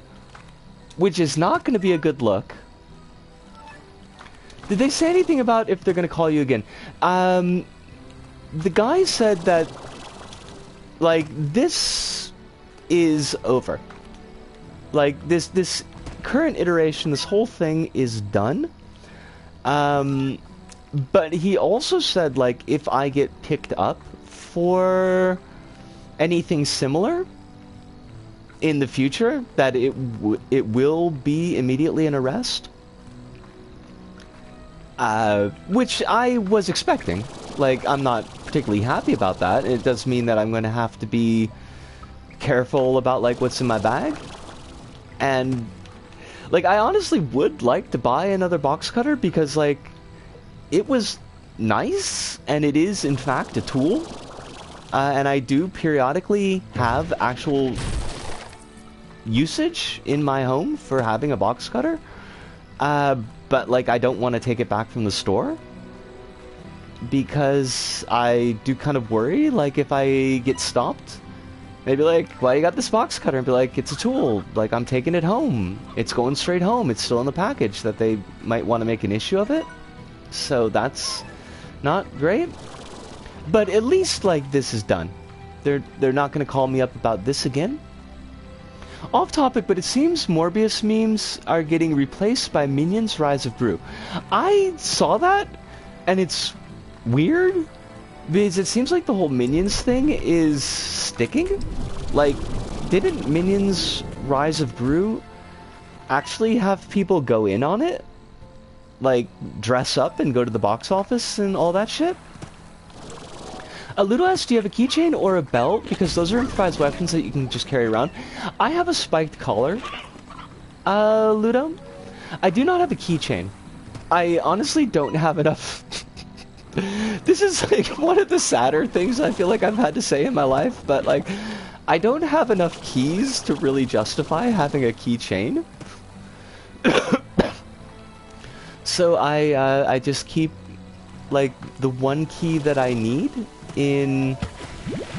We need these puddle plorts for something else. I just keep the key in my coin purse.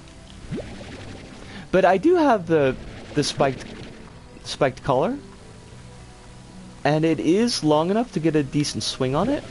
I don't really have any dresses that take a belt very well, which is kind of a weird thing to say, but is nonetheless true. Oh, you're just gonna give me shit? That's awesome. I love that.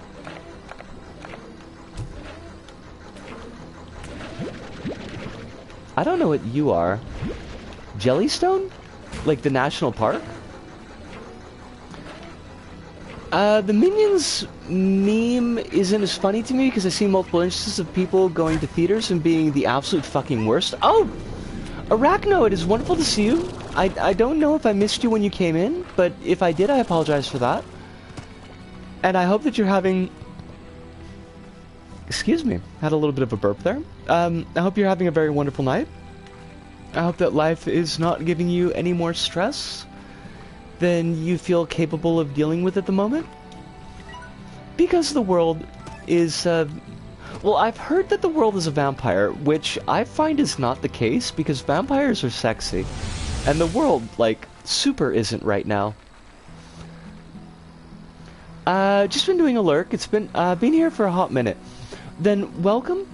As always, you're very welcome. And if you feel like you need to lurk, like if you got other stuff that's going on in the background, please, wait, hold on. Do I want this in the negative form? Yes, I do. By no means feel like you need to say anything if you are kind of in lurk mode. But I'm glad that you stepped out of lurk mode long enough for me to say good evening to you. That's what I want. Like, I saw a story where some jackass threw banana... Oh, fuck's sakes. It's not Rocky Horror! That's, like, Rocky Horror is about the only thing that you could do that in. And that's because, like, I think it's at the point where everybody just kind of expects that to happen, and also toilet paper is not gonna damage the screen. Pancake says, I don't go to theaters or anything, and I haven't really watched a new movie in years. That's fair. Like, I think it's, at the moment, I think you really kind of need to judge and think about your safety when going out to theaters. Because, you know, we're still in the middle of this fucking plague, which everybody seems to kind of keep on forgetting about. And I hate that. I hate everything about it. Spiral Steam. I don't know what gives me Spiral Steam. Rapper says the last I've seen in theaters was Everything Everywhere All at Once. If you're gonna see a movie in theaters, that seems like the one it should be. I've heard absolutely wonderful things about that, and I do need to sit down with it myself, but unfortunately Redacted has decided that it is not going to work for the next couple of months, so unfortunately I have not yet gotten a chance to see it. The last thing that I got to see was Return of the Living Dead on Redacted.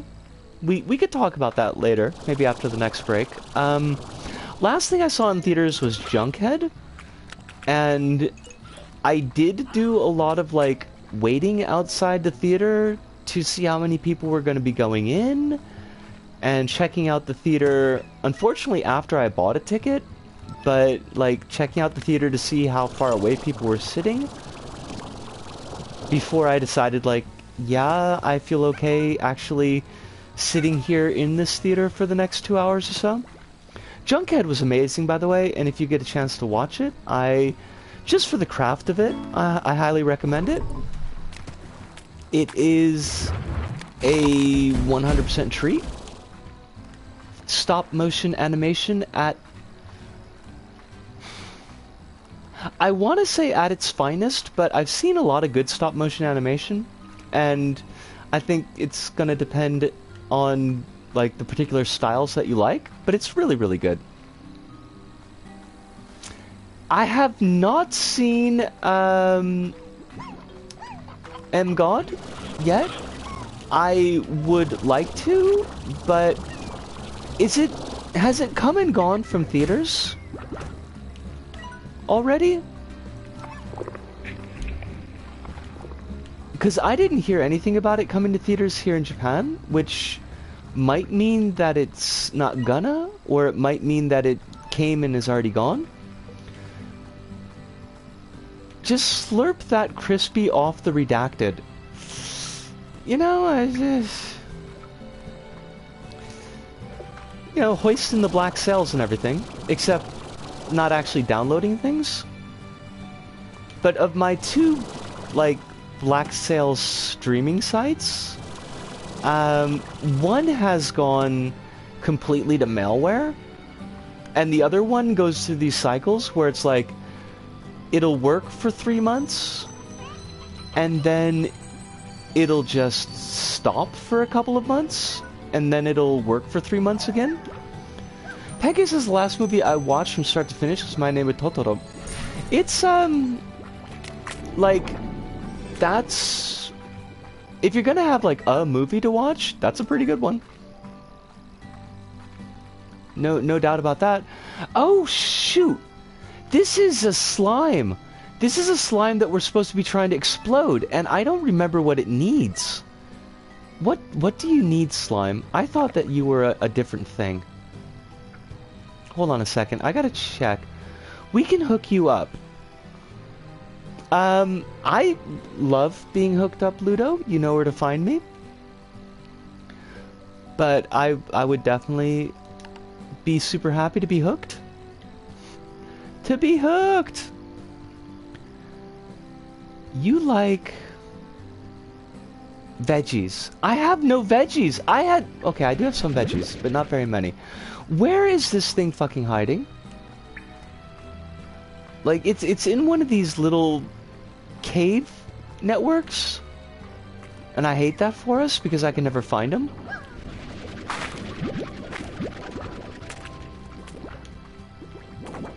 Heartbeat, heartbreak.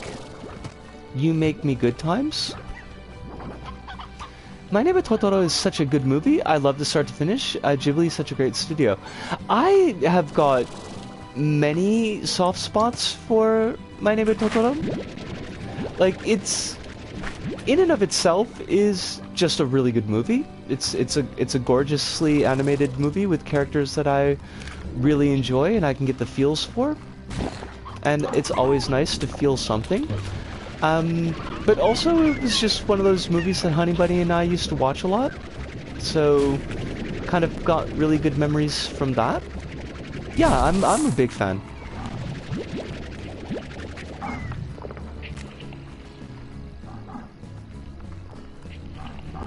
Brain meats all over the place. Be 15 again and to watch Totoro while down with the sickness. I feel like the overlap of those two media, Ludo, would, I mean, it feels like it would cause something to explode. Which may or may not be the result you were looking for. Oh, look. You tar slimes, you need to fuck right off, okay? Just fuck off with ya. Where is this goober? Oh. Met while you were literally sick. That's much more understandable.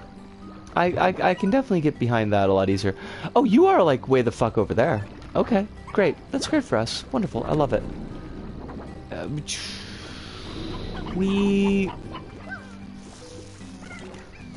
But it's got like there's like a weird way to get to this thing. I feel like this is completely the wrong direction. I love that for us. I did get to go on the same day as our police adventure. I did get to go to something that was mostly far more positive, and that was the queer rights march that we had over here. And that was I am of slightly mixed feelings on that, because I feel like we could have done a much, not we, as though I had any hand in how it was organized or run, but I feel like we could have done a better job as far as COVID safety. Because there were a number of times where the organizers were kind of asking us to get closer together, and it's like, yeah, but lady, like, it is still a plague. Most of the folks here have got their masks on, and I know that we're outside, and that helps a lot, but, like, we are still in the middle of a plague, so if we could maybe not bunch up, that seems like it would be maybe for the best, but what do I know? I'm not a march organizer, so, you know, who am I to judge? On the other hand, like, it was good to be reminded that there are a fair number of queer folks in Japan, here in Tokyo. There's a lot of us. There was pretty good trans rep in the crowd, which was super cool. People were pissed, which is good. I kind of feel like the last time the march was a little bit of, how would you say, like, it would be really nice if you gave us rights. That would be kind of cool if you could, like, maybe see your way to giving us rights sometime this year. It would be nice if you keep your promises. People were a lot more pissed off this time around, which I think is more likely to result in results. On the other hand, like, the march was it was between like 6 o'clock and 8 o'clock in front of the LDP headquarters, which is not like a high traffic area as far as cars or foot traffic. And seeing as it's 6 o'clock, like, I don't really know how many people were in the LDP offices, so I'm not sure, like, were we seen? Did anybody notice? I don't know. I kind of hope the answer is yes, but I also kind of think, like, frankly, the LDP has been pretty clear that they could give two shits about the queer community in any way, shape, or form, so yeah. I kind of feel like blocking a major thoroughfare would be a better usage of our time, even if it would get everybody arrested. But again, I'm not the organizer, so. Pancake says, I haven't been sick in over 2 years. Used to get sick a lot, but due to masks and such, I haven't gotten a sickness since early 2020. Not with COVID. Pancakes, I love that. Like, that makes me super happy to hear. I'm glad that you're holding on to your health, and I do hope that that continues. Because being sick sucks. I suppose that goes without saying, but it sucks. So if you could remain not sick, that would, I would be pleased. Where the fuck is this thing? I swear to God, we are never gonna find this. We got the cutest little radioactive jelly belly, and just is not hooking us up. I feel like that's, I mean, to the extent that any of us have control over our health, because I mean a lot of that does come down to what other people are doing too. But I'm just glad that you're healthy, and I hope that you remain healthy. So, like, hold on a second. If we come down across this pier, we go past the extractor, we hang a Ralph and go up into that next purple section, and we should be able to hang another Ralph and get to the green dude. Luda says I only get sick once a year, so my immune system is so powerful. That is wonderful. And I hope that as well remains the case. I definitely haven't been getting as many, like, as much respiratory crunk as I generally tend to do. But I still do get a periodic cough, which I do not like. My boss, by the way, with the deep dive boss discussion is gonna have to wait, but he was just coughing up last night at the works. This was after last week when he kind of just, like, we learned that a coworker got the fucking COVID. And once again, reminding everyone that my boss does not ever wear a mask. And he's just coughing. And I'm like, hey, boss, you're coughing an awful fucking lot tonight, aren't ya? And dude's like, oh, yeah, I swallowed some food wrong. Because he's always testing the food. That's why he doesn't wear the mask. And it's just like, fuck you. Fuck you and swallowed food wrong. Maybe he did. I don't know. I'm not inclined to trust him, though. Why do you not eat... Oh, those are not... That's why they're not veggies. I am sorry, Slime. I did not give you the veggies that you so strongly desired.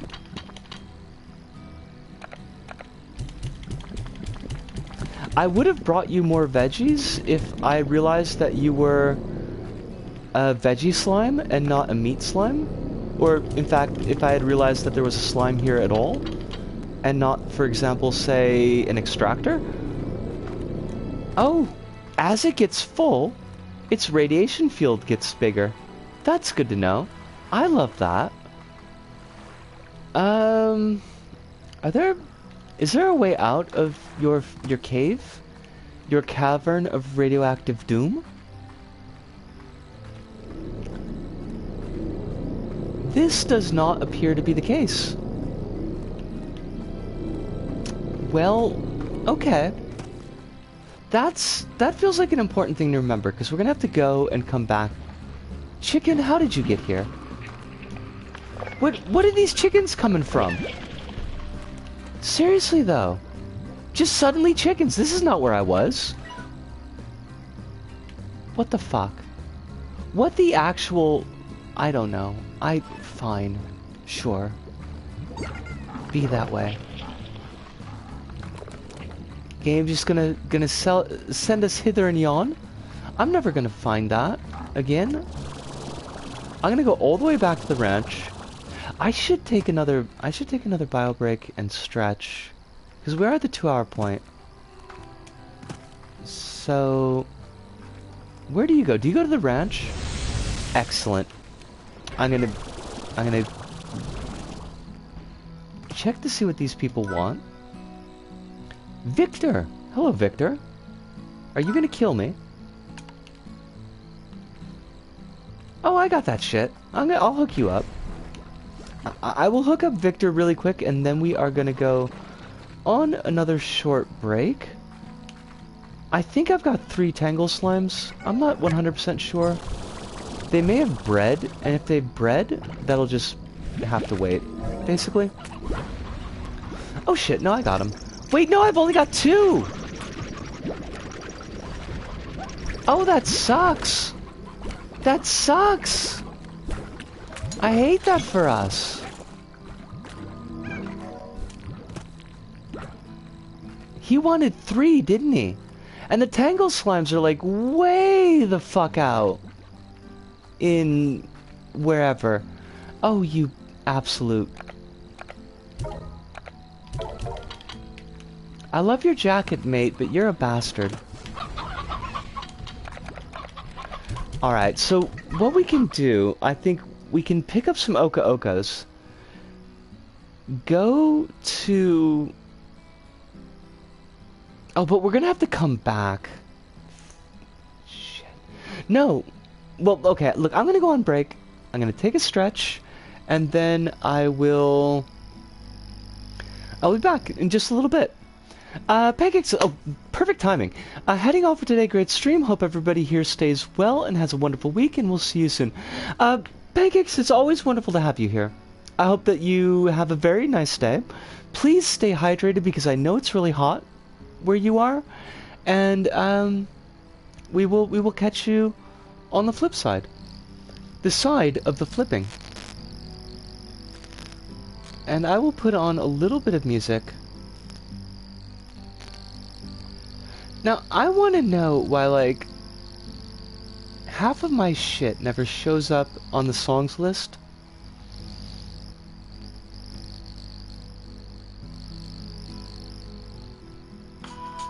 Alright, but I'll be back. I'll be back in 3 minutes. I'm not going to make coffee, actually. Yeah.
we are back. That was radioiodine with Never Meant To and Understand. A unsung hero of the 90s grungy alt-rock scene. I think they only got one album out called Tiny Warnings.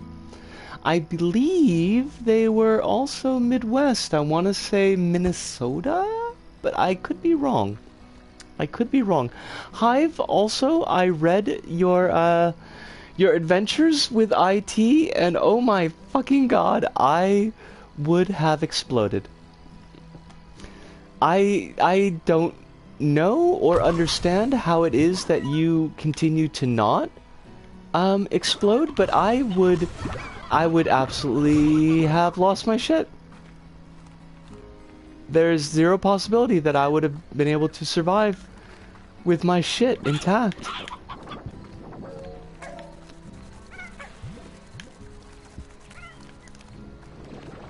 Where is my Oka Oka farm?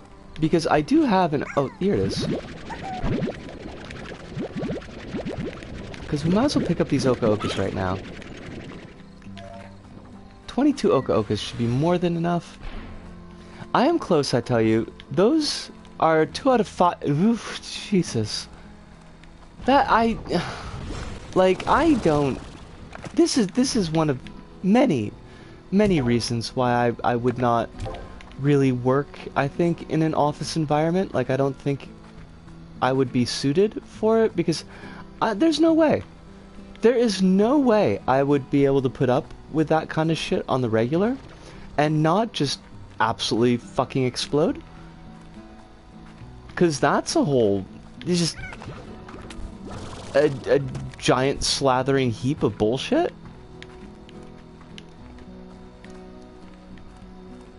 That's totally not the direction we needed to go in, so that's good for us. We love that. Love that for us.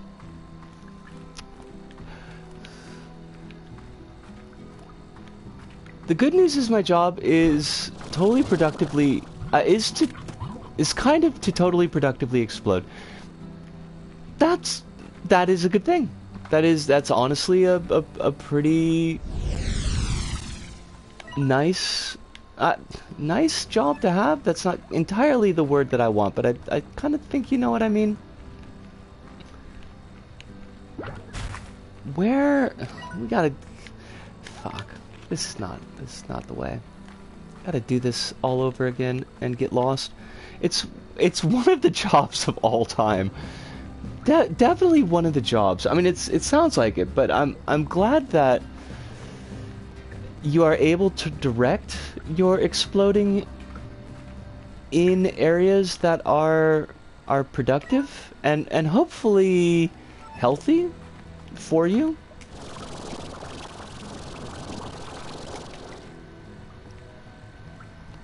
I like the idea that, like, you're not burning yourself out. I have to do it diplomatically, of course. See, that's its own bag of worms. The diplomacy is not... that's not really something I'm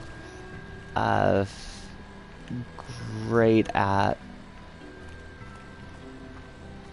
I mean, usually I can be tactful if I'm scared, which, to be perfectly honest, is more often than necessary. But once I've finally gotten to the explosion stage, like, I have no ability to remain tactful.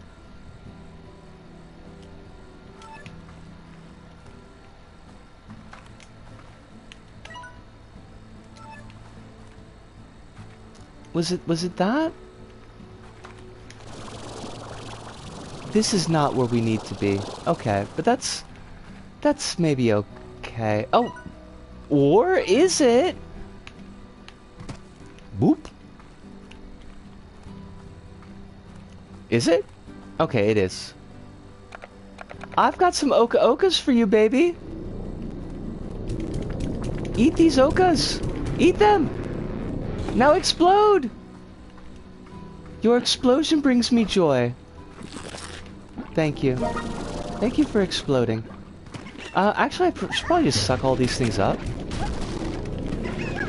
Just to get them out. Oh, fuck, fuck, fuck, fuck, fuck, fuck, fuck, fuck. We're gonna die, we're gonna die. That was close. We could have died there, and that would have been bad. I would have been not happy with death.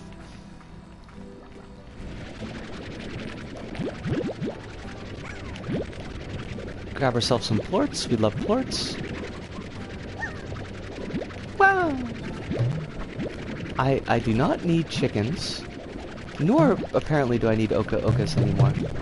But the rad plorts will probably come in handy.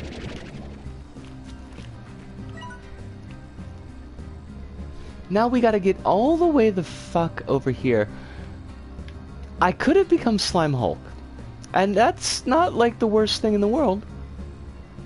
We'd be kind of okay with that.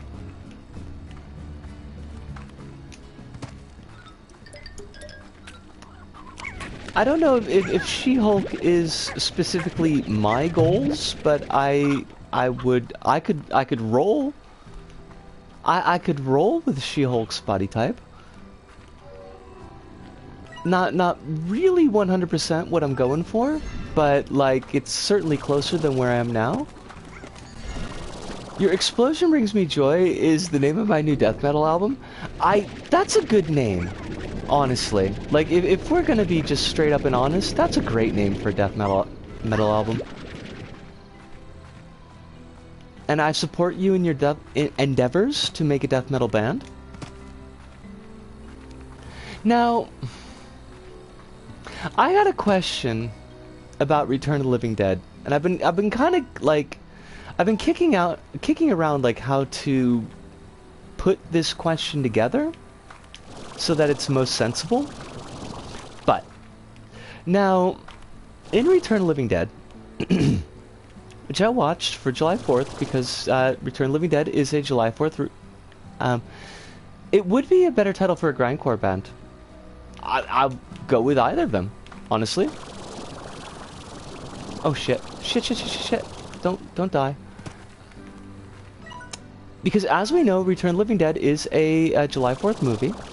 Well, technically a July 3rd movie, but the climax of the movie takes place on July 4th, so, you know, I think it counts. I think I'm willing to count it. It probably gives a more honest accounting of how the U.S. government would treat U.S. citizens than any other movie that you could label as a July 4th movie, but anyways, shaking my head, you did not watch July 4th, that horror movie about Uncle Sam going around killing people? I did not, because that movie sounds like trash. And Return of the Living Dead is, unironically, a good movie. Like, Return of the Living Dead is a banger. It ages remarkably well. It has its absolute trash aspects.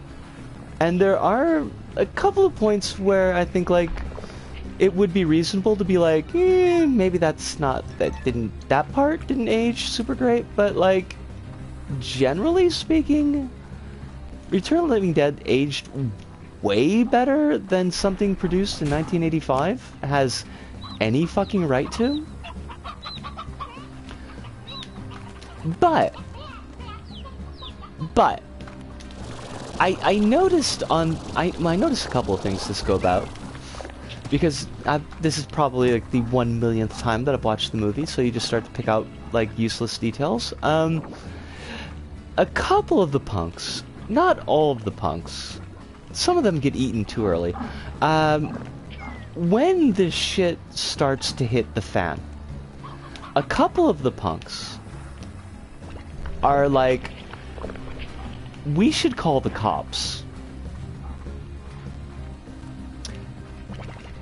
And I'm wondering if the more likely answer that I expect is that Dan O'Bannon needed more fodder for the zombies to get et.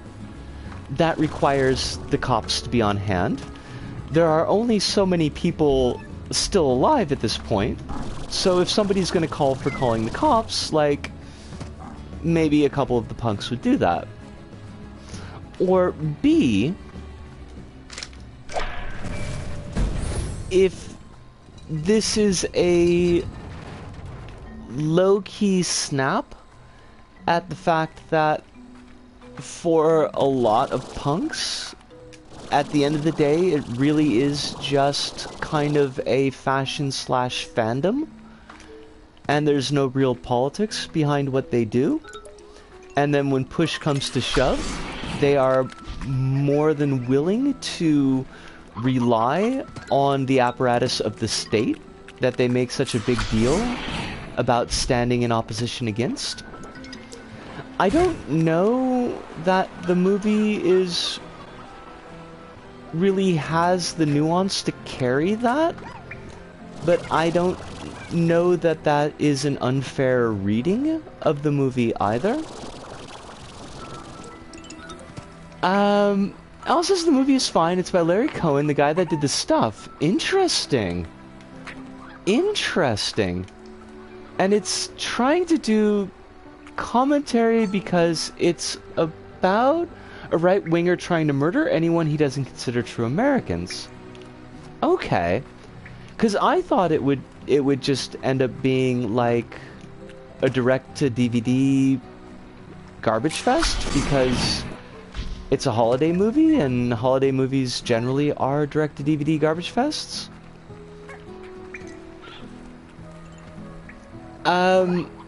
Hive counters, or C, the punks called the cops because it was prime cop munching hours. I mean, you're not wrong. Well, okay, so the one time that this is kind of interesting, like the one time that I absolutely remember one of the punks calling the cops is what the hell is his name? Like the punk that gets a job, one of the ones that turns into a zombie. I remember his girlfriend's name is Tina because he says Tina a lot while he's asking if he can eat her brains. But like right after he and Frank have been gassed, and his first, like, he and Frank have been gassed, they come upstairs, they realize that the cadaver that they're holding to send to a medical school has come alive. They don't know what to do about it, so they lock it in the freezer. His first suggestion is, we've got to call the cops. To which Frank responds, we can't call the fucking cops, we'll get in trouble. And then his second suggestion is, what about the number on the barrel? And Frank says, no, that's the army. You don't want the army up in here. So like Frank is obviously looking out for himself and the company, representing the interest of capital. But let's see, wait. Honestly, the only thing I remember from the movie is send more paramedics. And the thing about being in so much pain, and that's why Tina should let him eat her brains. Tina, you made me hurt myself again. I think I broke my hand. I can see the bone, but I forgive you, baby, 'cause I love you, and I want to eat your brains. God, oh, it's so good. Like, Return of the Living Dead is just, it's so good. It's a smashing film. Although, apparently nobody who worked on that film has ever seen an embalming or could infer how an embalming worked. Because the whole bit where they walk in on Ernie, and Ernie's doing the embalming, so the shot is like set up. Ernie's already in the embalming theater. He's got a body on the table. We see the first shot from, like, it's a close-up shot on Ernie where you can't see his hands, but you can kind of infer the motion of his hands. And he's making, like, okay, first off, he's making, like, a giant fucking incision. I was not a great embalmer. I was working my way towards it. I had improved my technique a lot in the 2 years that I was doing that job. And I didn't ever need an incision that big to do an embalming. Like, you just, it's, like, he makes an incision that should be, like, the size of somebody's hand. And you do not need that big of an incision, even if you're sloppy. Like, even if you're doing a lot of digging in there. But second, they pull back so you can see, like, he's working on a body on the table, and he's making the incision in the stomach. And, like, why? Why the fuck would you be doing that? It's like stomach to kidney? And it's like, there is no fucking reason you would be doing incision there. Then, he takes the aspirator, and he jabs it in the incision. And it's like, the aspirator, my friend, the aspirator has got a fucking sharp point. The trocar is a sharp hollow point that sticks onto the aspirator so you could poke a fucking hole in something and then suck shit out. That's how an aspirator works. That's the purpose of an aspirator. You don't need to make an incision to put in an aspirator. That is senseless. Well, I mean, okay, well, this is just a corpse. Like, this is, the dude's not going to become a zombie. This dude does not zombify. But it's just like, it is absolutely, like, insultingly senseless. It makes no goddamn sense. And then friends and neighbors happens as a topic has come up in my TikTok, and I was thinking that if you can't take a box cutter with you anymore, I could probably swing a happen. I mean, at least I could hide a happen. But there's no gore in the shot. They don't show any gore in the shot. Like, it's a corpse on the table. That's it. The corpse just sits on the table. It doesn't do nothing.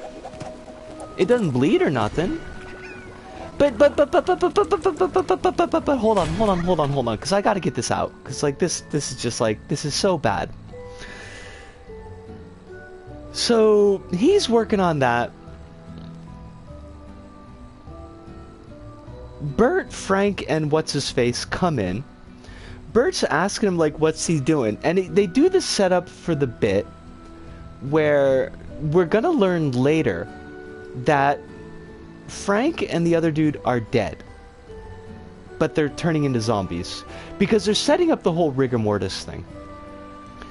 And he's like, he's breaking out the rigor mortis in the joints.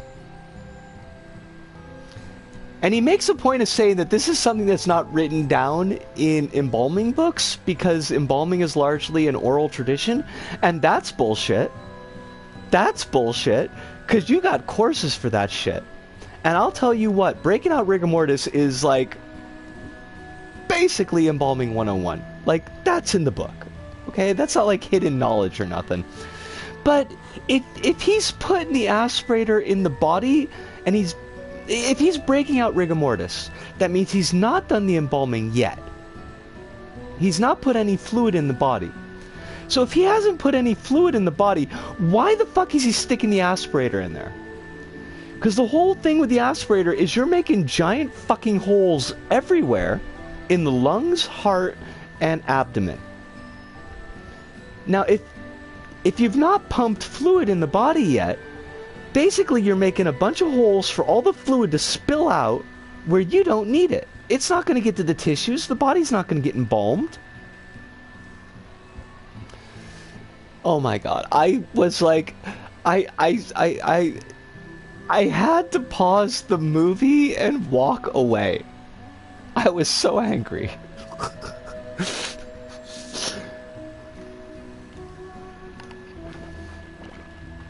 He also describes liver mortis as rigor mortis, and that is totally not a thing. I mean, they are things, but they're completely separate things. They're not the same things. There is a different word for that, but now I'm getting, like, really, really picky. And I recognize most of an audience would maybe not know the phrase liver mortis, so it's perfectly okay, but, like, I was just, oh my god. Hive, I was so angry. I know it's CinemaSins bullshit, but I was still so angry. It's like, that's not how any of this works. And the thing that gets me is, like, if you needed to shorthand for the audience that they're doing an embalming, like, an incision up by the neck and some tubes in it would get the job done. And would give you an excuse to have a little bit of blood on the table. That would work fine. It would work perfectly fine. There's no reason not to do that. Oh. Pyong! Ligor mortis minus Morgul, couldn't even tell you the difference. Liver. L-I-V-O-R, liver mortis. Can you send me your can you send me some of your energy so I can figure out how to write the whole Jurassic World 3 thing?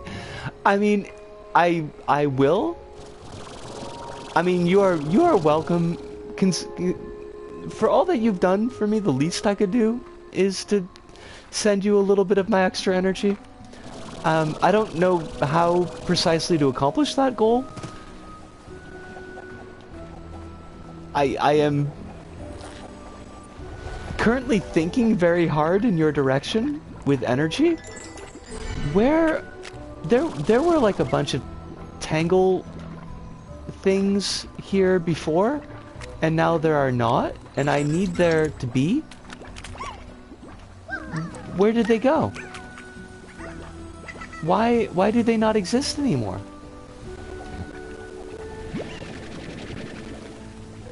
Game, please don't make me sad, because I would really like to get this thing done.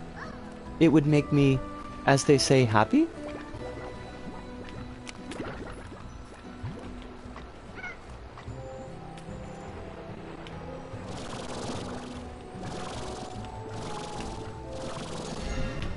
Okay, so there's none of them there. That's great. This was just a waste of time. I know I caught the frickin' things here before, though. Maybe is it farther up? It might be farther up. You would think that, like, plant-based slimes would hang out around the oases, but I'm guessing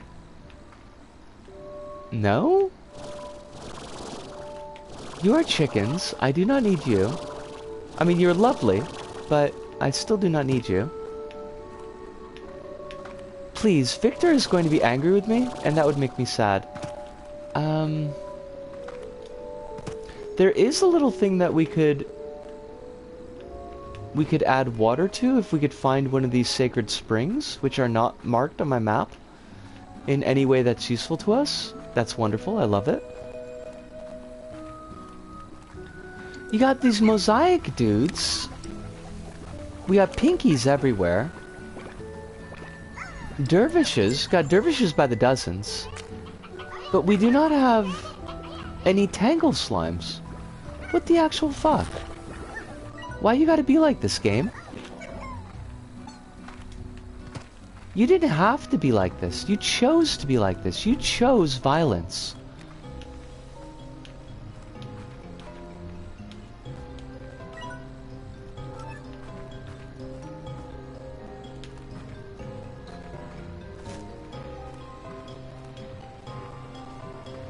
Trying to think if I've got any, I feel like we've done all the exciting news, which was, I mean, granted exciting, but even still.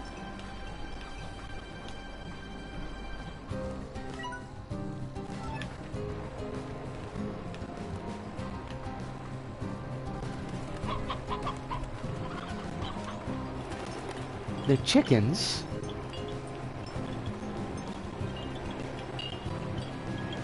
Oh, there should be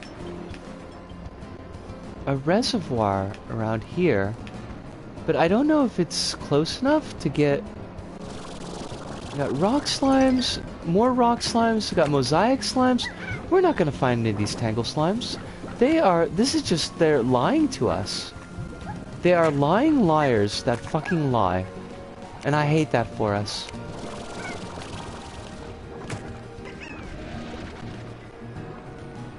Why? Why do they have to be like this? Why this cruelty?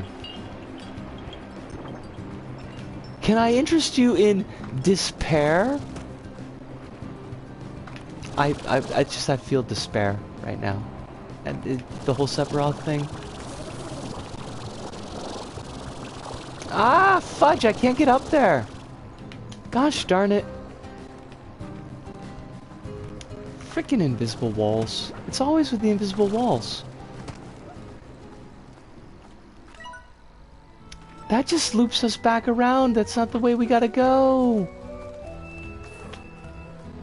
Bleed in hell.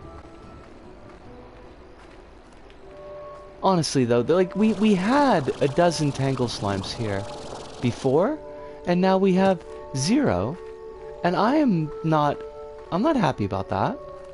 I'm not happy about that at all. I just need 3 of the frickin' things.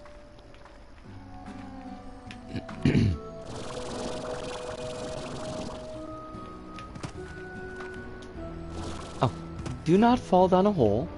Holes are bad.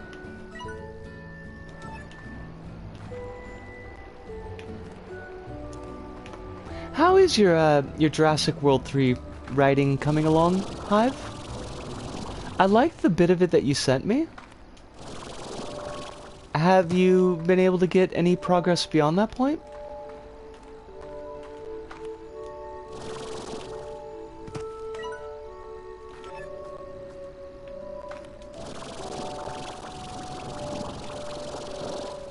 I bet we totally fucked this. Stalled pretty much there. That sucks.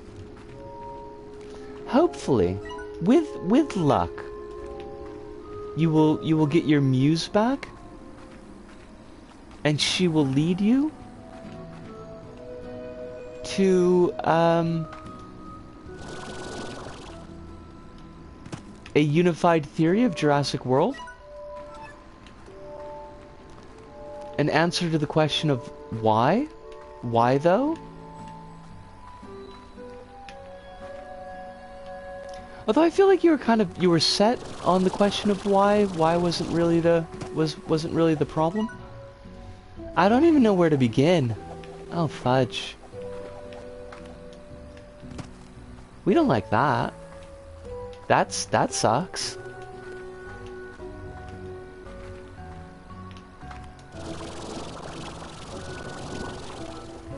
Is there anything that we could do to inspire you? I could find really goofy dinosaur pictures and send them to you, if that would help. I don't know that would actually, you know, help, but I would be happy to do that. I would give it a shot. I don't think there are any slimes here. I think these Tangle Slimes, there are none. There are none. We have gotten cheated out of our rightful goal of helping our lovely Becoded Victor. Maybe do some bullet points of what you want to hit and start thinking about which order you can talk about them that makes sense. This is a good style of organization.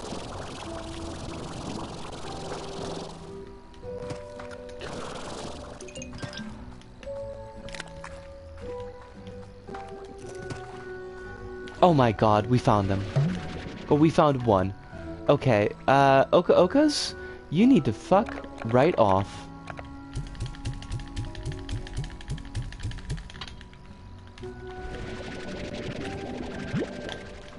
Tangle Slime, you could be slime, but you're way out of line. Woohoo! And then there's like something. There's like bitch slap rapping, which I don't understand at all.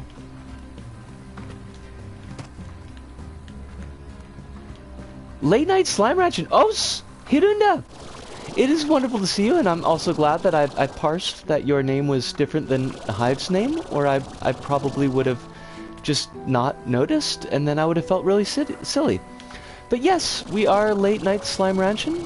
It is a pleasure to have you here, as it always is, and I hope that you are very, very well tonight. I hope that life is being as kind to you as one could hope, and not giving you any more stress than you feel capable of dealing with at the moment. And hopefully, like, less stress than you feel capable of dealing with, because sometimes, you know, we get like, we're just constantly dealing with our limit of stress, which over time can still end up fucking you up, so I would rather that you weren't fucked up, that is.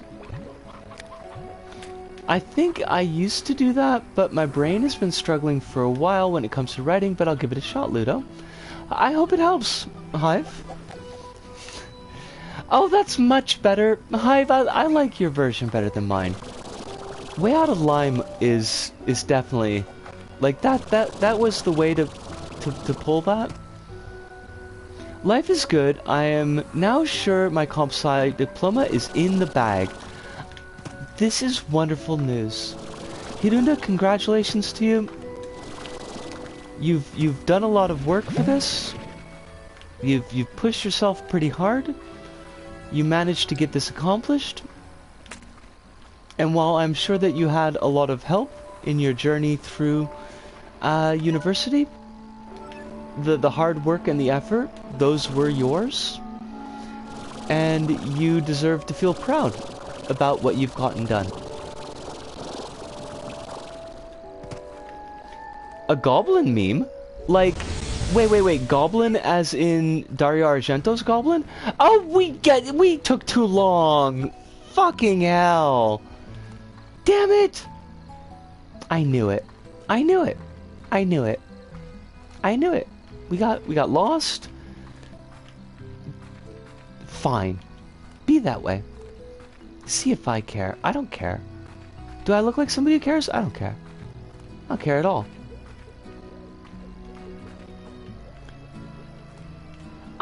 I mean, I like the band Goblin.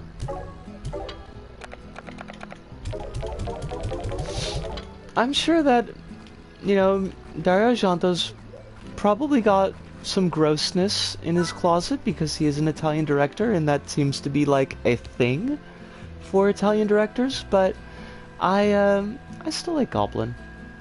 I think they're kind of cool.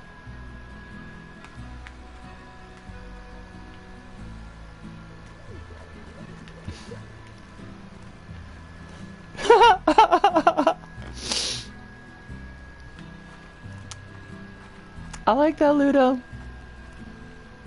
I will send you the Goblin meme next time you're online Discord. Oh, gotcha. Band Goblin, I mean, they are, though, honestly. They are pretty cool.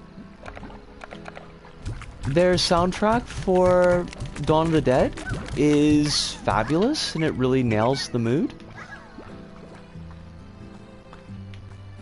Wait, is there gonna be an Argento Daft Punk thing? Cause that's kinda cool.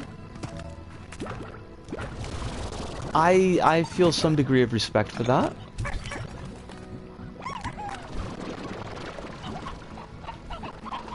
Not a huge degree of respect, but at least some. Hiruna says I'm probably gonna dip out because I need hydration and sleep. Hiruna, get your hydration, please get your sleep. Thank you so much for dropping by, even if it was just for a little bit. You are always welcome here.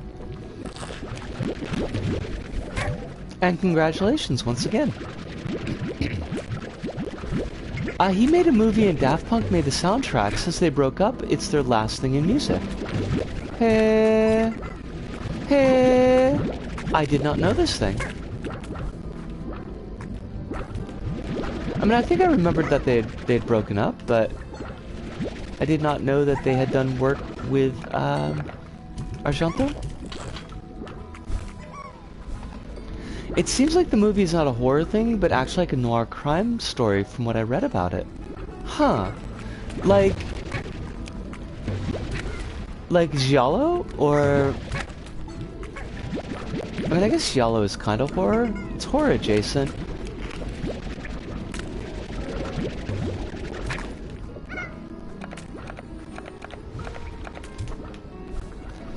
There was what was described as a Japanese giallo that was playing at the local theater here, but I did not go to see it because I did not have the money.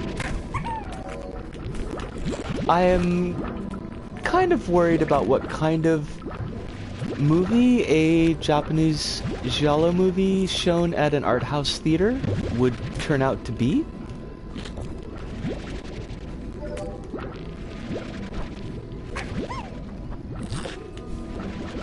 Like if it would end up being like Flowers of Good and Evil, which I don't really know if I need in my life. Giallo is like a blend of horror and mystery style. Mystery stories, gotcha. Maybe it's some of that giallo and the Anglos didn't understand. I mean, like, that we often don't. To be real with you.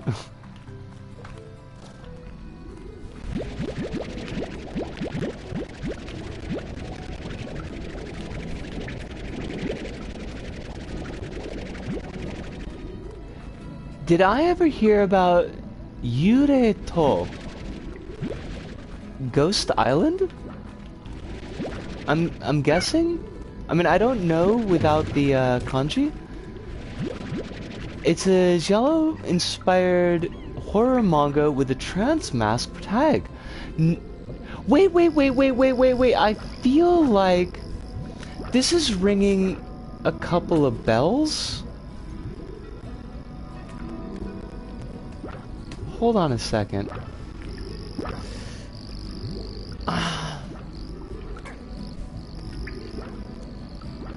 Also, sorry about the,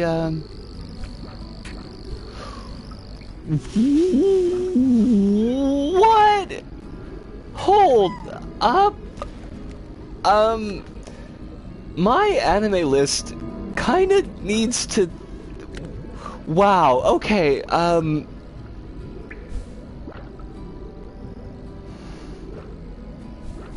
this is just what came up on Google as the first thing, and the listing on the first line on the myanimelist.net. Here's the synopsis.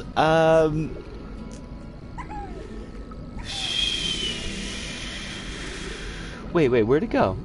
Hold on a second, that's not the same line. What? Wait. What the fuck? Why is the line that comes up on the Google link not the same as what's written on the web page? Because this is what it says on the Google link. Yureto is not just a mystery. Take two. Yureto is not just a mystery revolving around a clock tower. It's also a story on gender identity and how sexual deviance,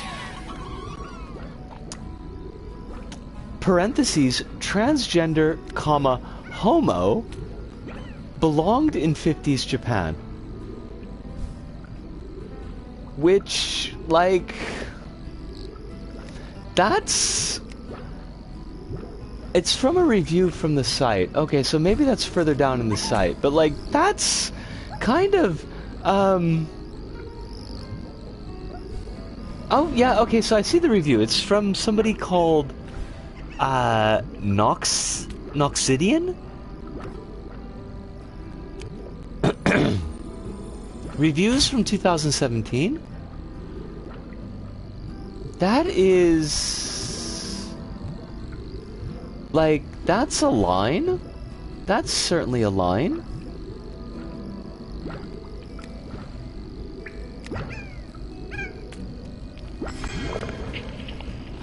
Huh. Those sure are some words. I mean, you're not wrong, though. Excuse me, why is there a tar here? I do not accept TARs in my beautiful grotto of beauty.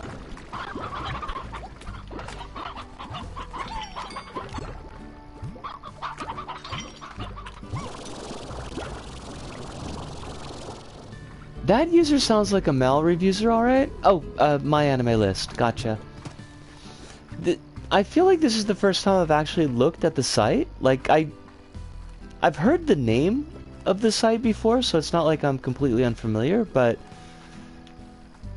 I don't really know the site well enough to speak to its culture, such as it has. Oh! I got a notification from the Twitch that apparently we have a new follower.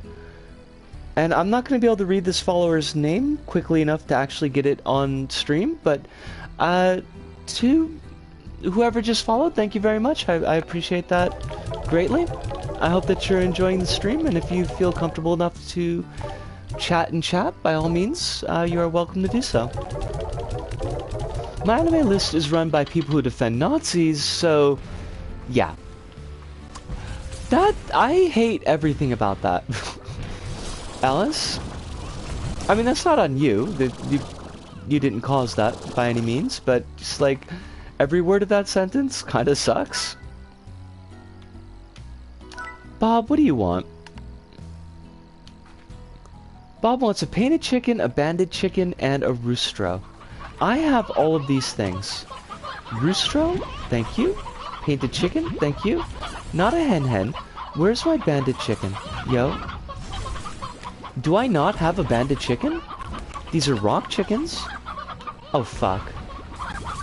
Oh, you are shitting me. I have no banded? Oh, never mind. I do. I was gonna say, I was about to be a little bit angry.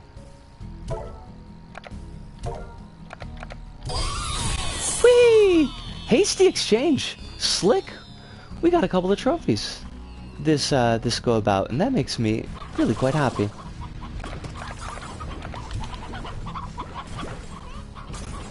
Those boom slimes they are booming. Which feels like one of the most obvious and silly ass things I have said this entire stream. And I'm okay with that.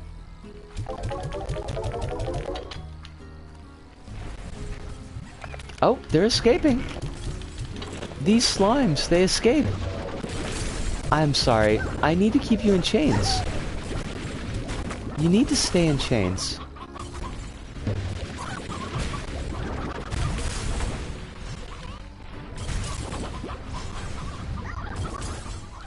Excellent. Are there like new things that we could buy? I don't want a slime key because they're kind of jank. I've got like an extra slime key I don't know what the fuck to do with. It's just gonna sit there. I guess we just have to wait for the treasure cracker to upgrade? Which kinda sucks. And I don't know what to do to get Bob's quest to continue. Or to get the materials that we need for... So we got drills, we got pumps. Like, I don't know what pumps give us. Exclusive resources, but that doesn't like really tell us much. Special resources... They can like find shit all over the place, I guess. Can we make a pump? Yeah, I mean, we're pretty good for making pumps.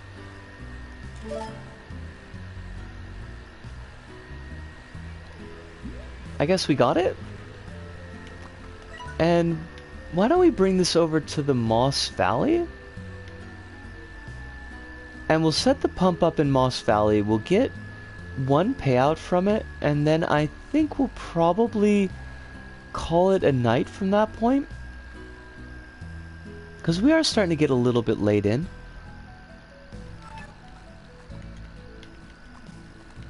Let us rush.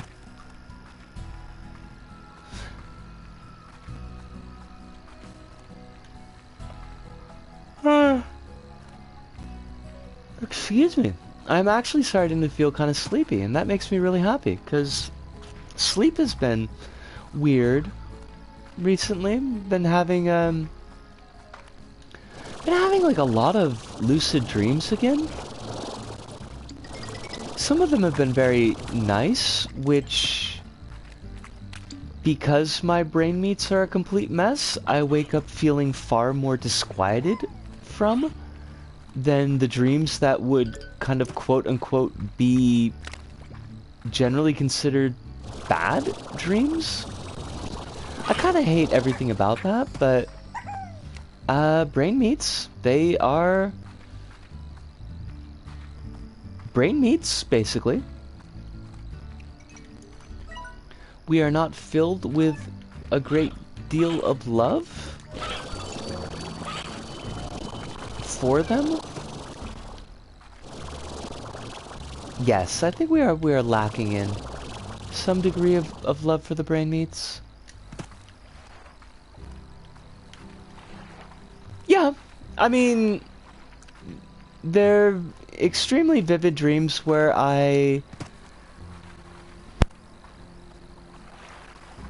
well, maybe lucid's not the right word I'm looking for. Like, they're dreams where I feel like I am awake, but like they have a sense of reality to them, but I do still realize on some level that I am dreaming, if that makes sense. But they're incredibly vibrant. Okay, press down to go into the placement mode. And press square to activate. And we can get this pump installed permanently until demolished. So we're gonna install it. And then we're gonna bust out.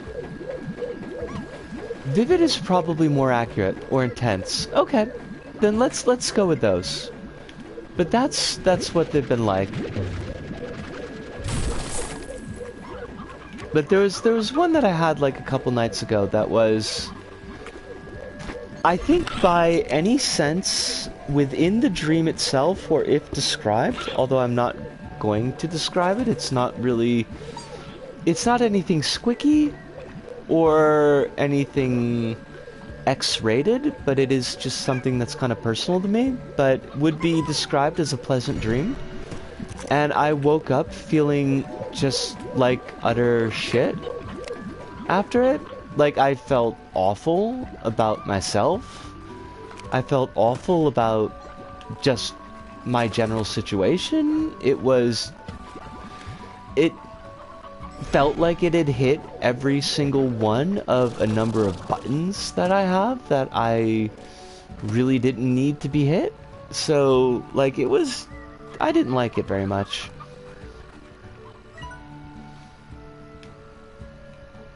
Now, didn't we drop... Like, I could have sworn we dropped, like, one of those apiaries around here.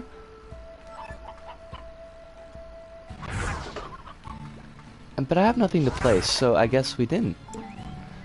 I mean, yeah, if we're judging by results, there's no way that I could describe it as anything other than a bad dream. But, like, from actual content, there was nothing about the dream that would, I think, go on anybody's list of this is a bad dream. And even my feeling, like, within the dream itself was very happy. I do wonder if the awareness of it being a dream is what made you have those results. It's possible. It's 100% possible.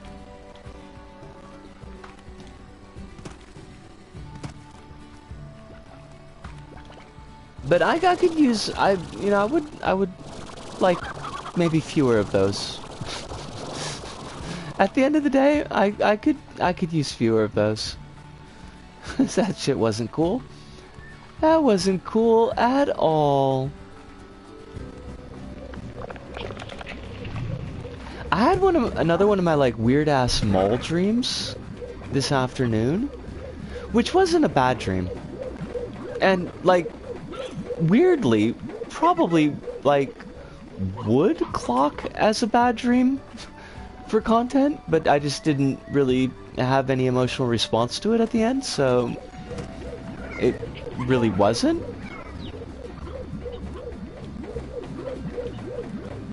It's gonna take like 9 minutes. I don't want to sit around for 9 minutes.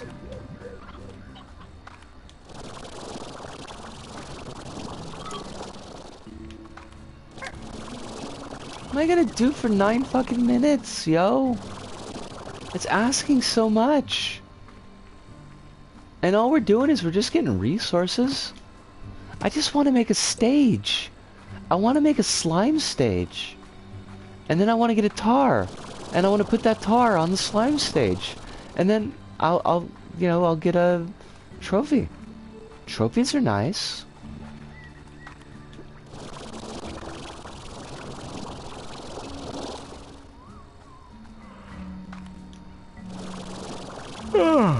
God damn.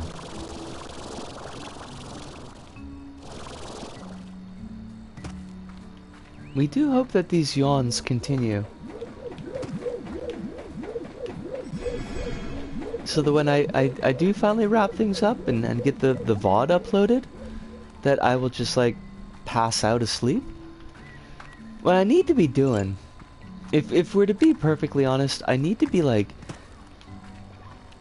getting my ass up and out of the house by 8 o'clock at the latest.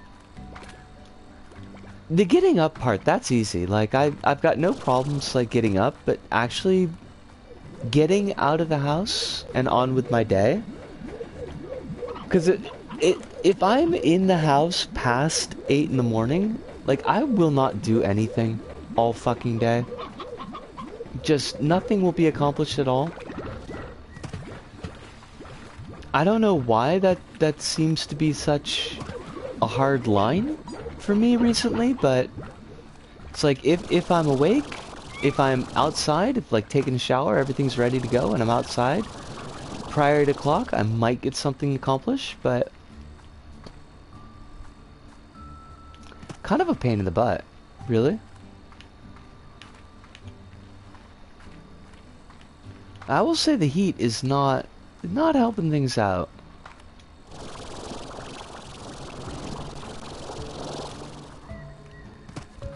Or the insipid typhoon, because apparently there's a typhoon on the way, which we're not like super duper looking forward to.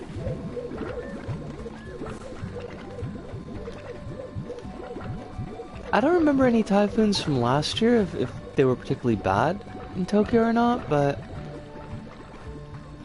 I don't want to get wet. I'm made out of acid. I'll melt.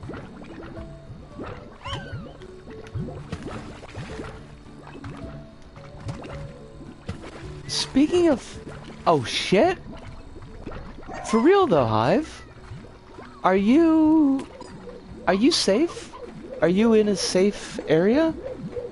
Should I worry? Should I send you a care package? Because I could do that.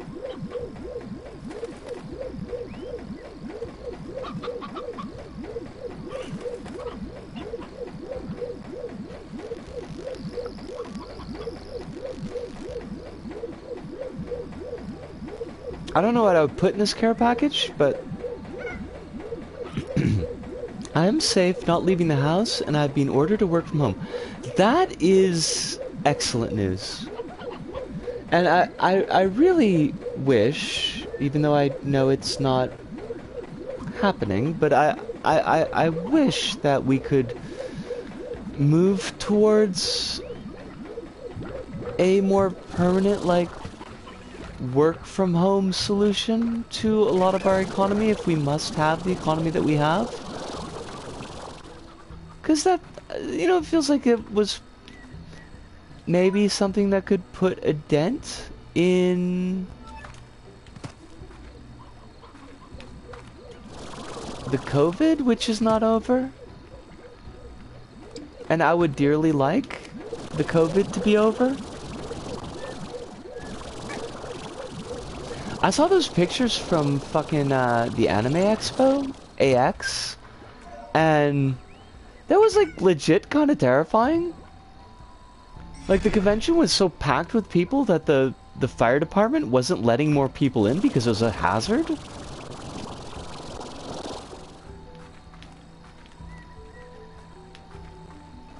Reservations about... question mark?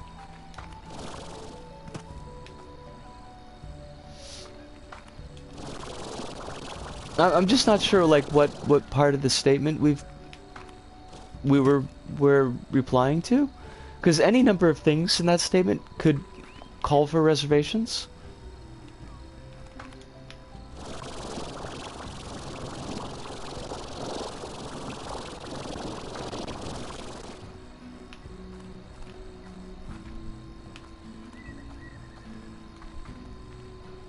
Is there anything cool hiding up here? Since we're just killing a little bit of time. About work from home as an excuse. Okay, that's yes. You are 100% right. And that you're right to point that out.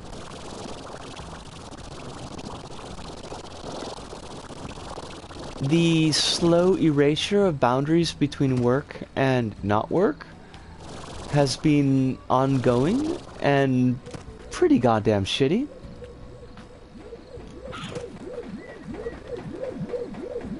Oh, Buttons! It's okay!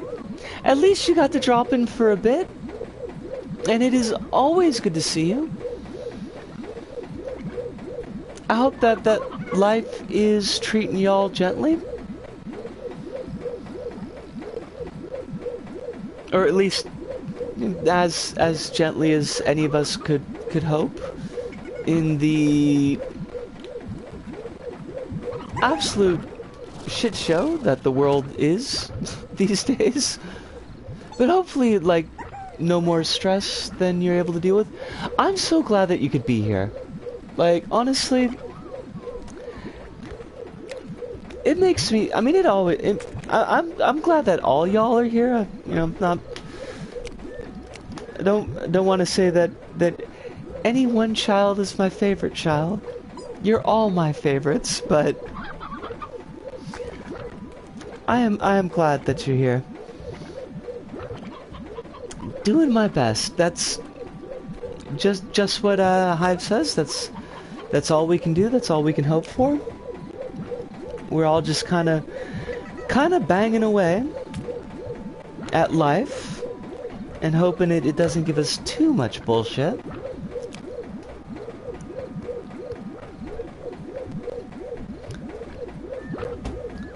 Things are decent and stable, or you know, roughly as stable as they ever are over here. I still haven't gotten that money from the city, but it should be coming in soon, and I've got a birthday coming up, which is weird. I don't know, like, super how I feel about the birthday.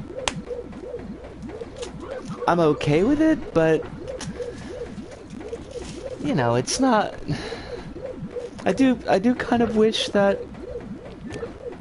I made a little bit more progress in my 43rd year around the sun than I have. Hive says I do second and underline and countersign what is said. Every one of us here makes being here worthwhile. Yes. Hey, you can countersign and cosign. I think they're both legal terms. I don't know if they have specific differences, but I like how they both sound. Oh, we got oil. Yay. Also, like, what happened to our dealie? Oh, can we only use it once?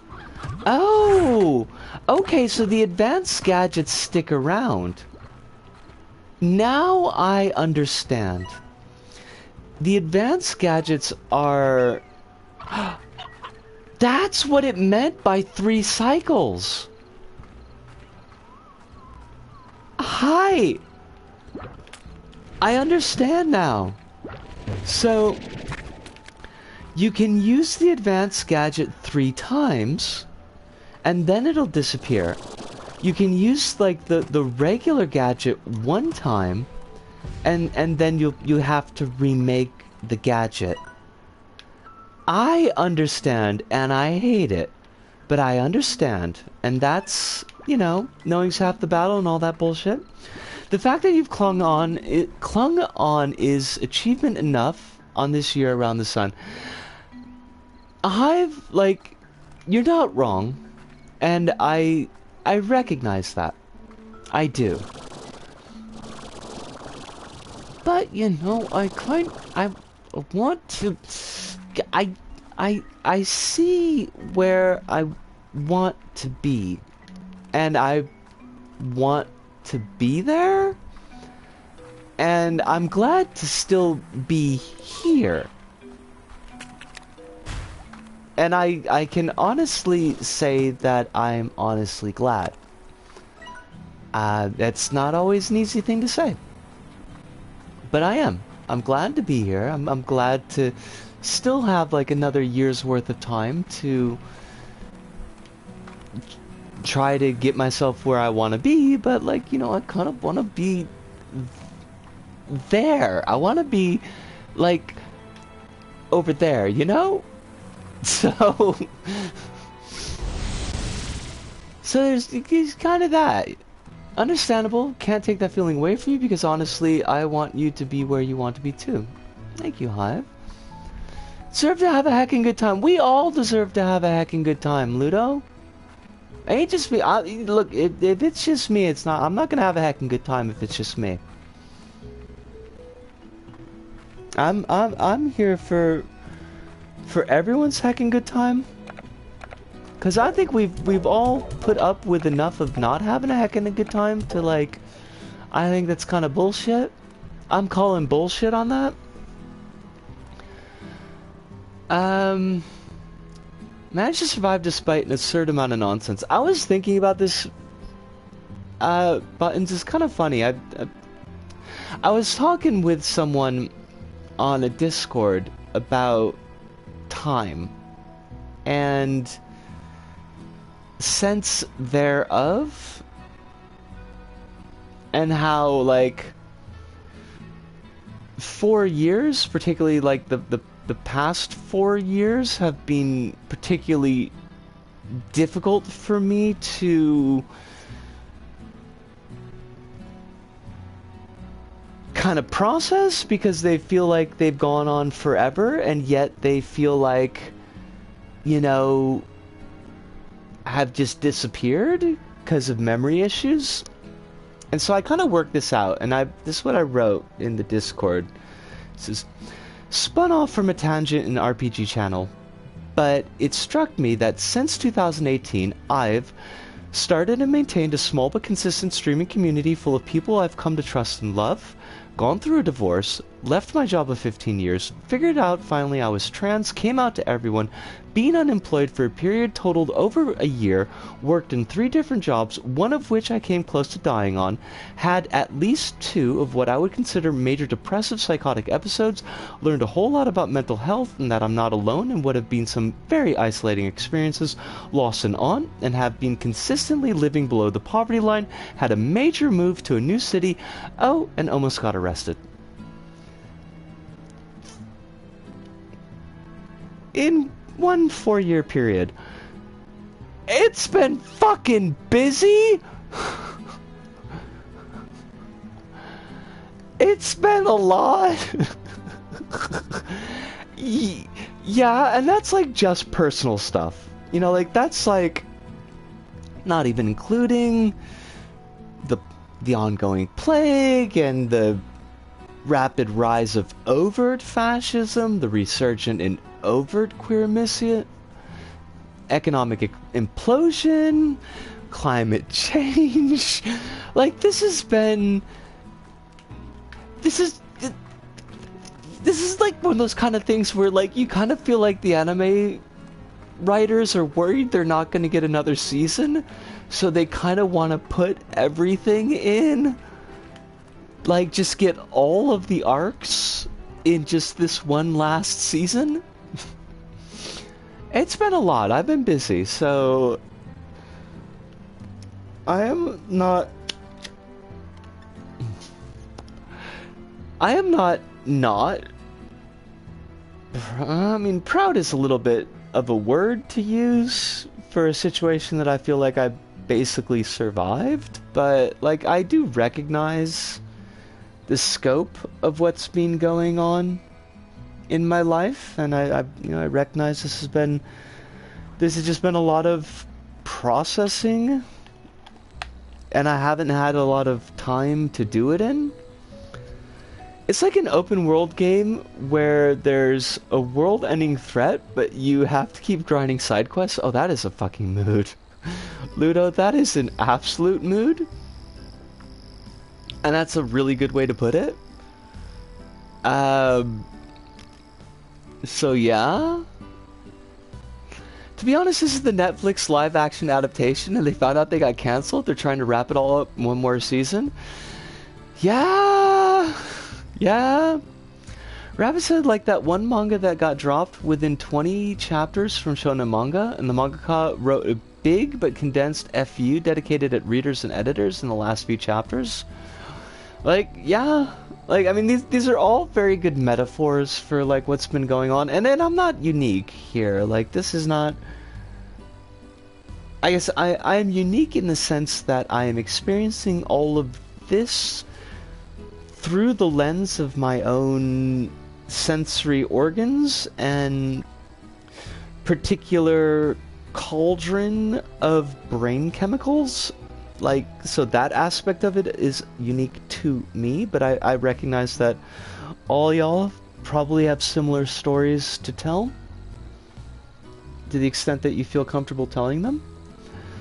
But yeah, it's been busy. It's certainly been busy. But I can tell y'all that through all of that, like, you know, having a space to be able to focus on in a regular schedule, to be here, to share space with you and share energy and time with you is like, this has been a big part of all of that. And I'm just unbelievably lucky to have it. So many events so quickly just leaves no space to even realize that they really happened. You're not wrong, Buttons. You are not wrong. It's a lot. But we are at the 3 hours 18 point. And the body's starting to say, like, it's probably time for to address the concerns of the body. So I'm gonna have to start to put a bow on things here. I'm wrapping up the cigarette and we'll wrap up the stream. As far as schedules, this week is gonna be, we got like this 3 block together because of the march on Monday. So tomorrow and the day after will be streams. Tomorrow is going to be our last stream of Slime Rancher. We're just going to kind of get done whatever we get done and kind of noodle around, but I think we've got like the big emotional beats from Slime Rancher sorted, and the rest of it is just doodling. And while I do enjoy doodling, I think this has been fun, and Slime Rancher might be a game that we come back to as a, like, hey, let's just do a low stress chat type of game. But I think for this block of, you know, playing the game, I think that 11 streams of Slime Rancher is pretty good. So we're gonna make tomorrow night will be the last one in the block for Slime Rancher. Tomorrow's what? Today is Wednesday. Tomorrow's Thursday. So Friday will be Little Big Planet. Looking forward to that. I've been having fun with Little Big Planet recently. I've actually been playing LBP for fun because the controller's not good enough for recording. So I was like, can we just play for fun? And I did, and it was, and I loved it. So that's going to be Friday. Next week, we'll just be doing random streams. And yeah, I think that's what we're going to be looking at. But I, like, super got to take care of the body. So that's going to do it for us here tonight. Folks, I love y'all.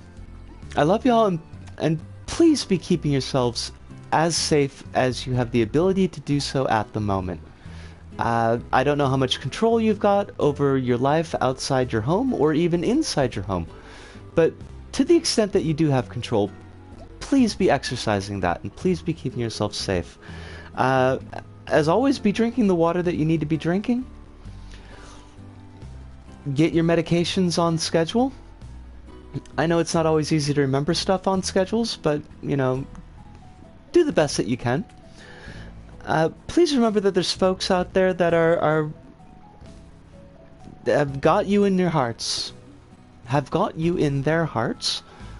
that are rooting for you, that do want to see you live in your best life. I'm one of those folks, but I'm only one of those folks. There's other folks out there too. You're not alone. So I want you to remember that. And that pretty much does it for us here, Disco About. So from me, Disco, here in Tokyo, to all of you out there, wherever you may happen to be, thank you, arigato, sayonara, see you, and ciao.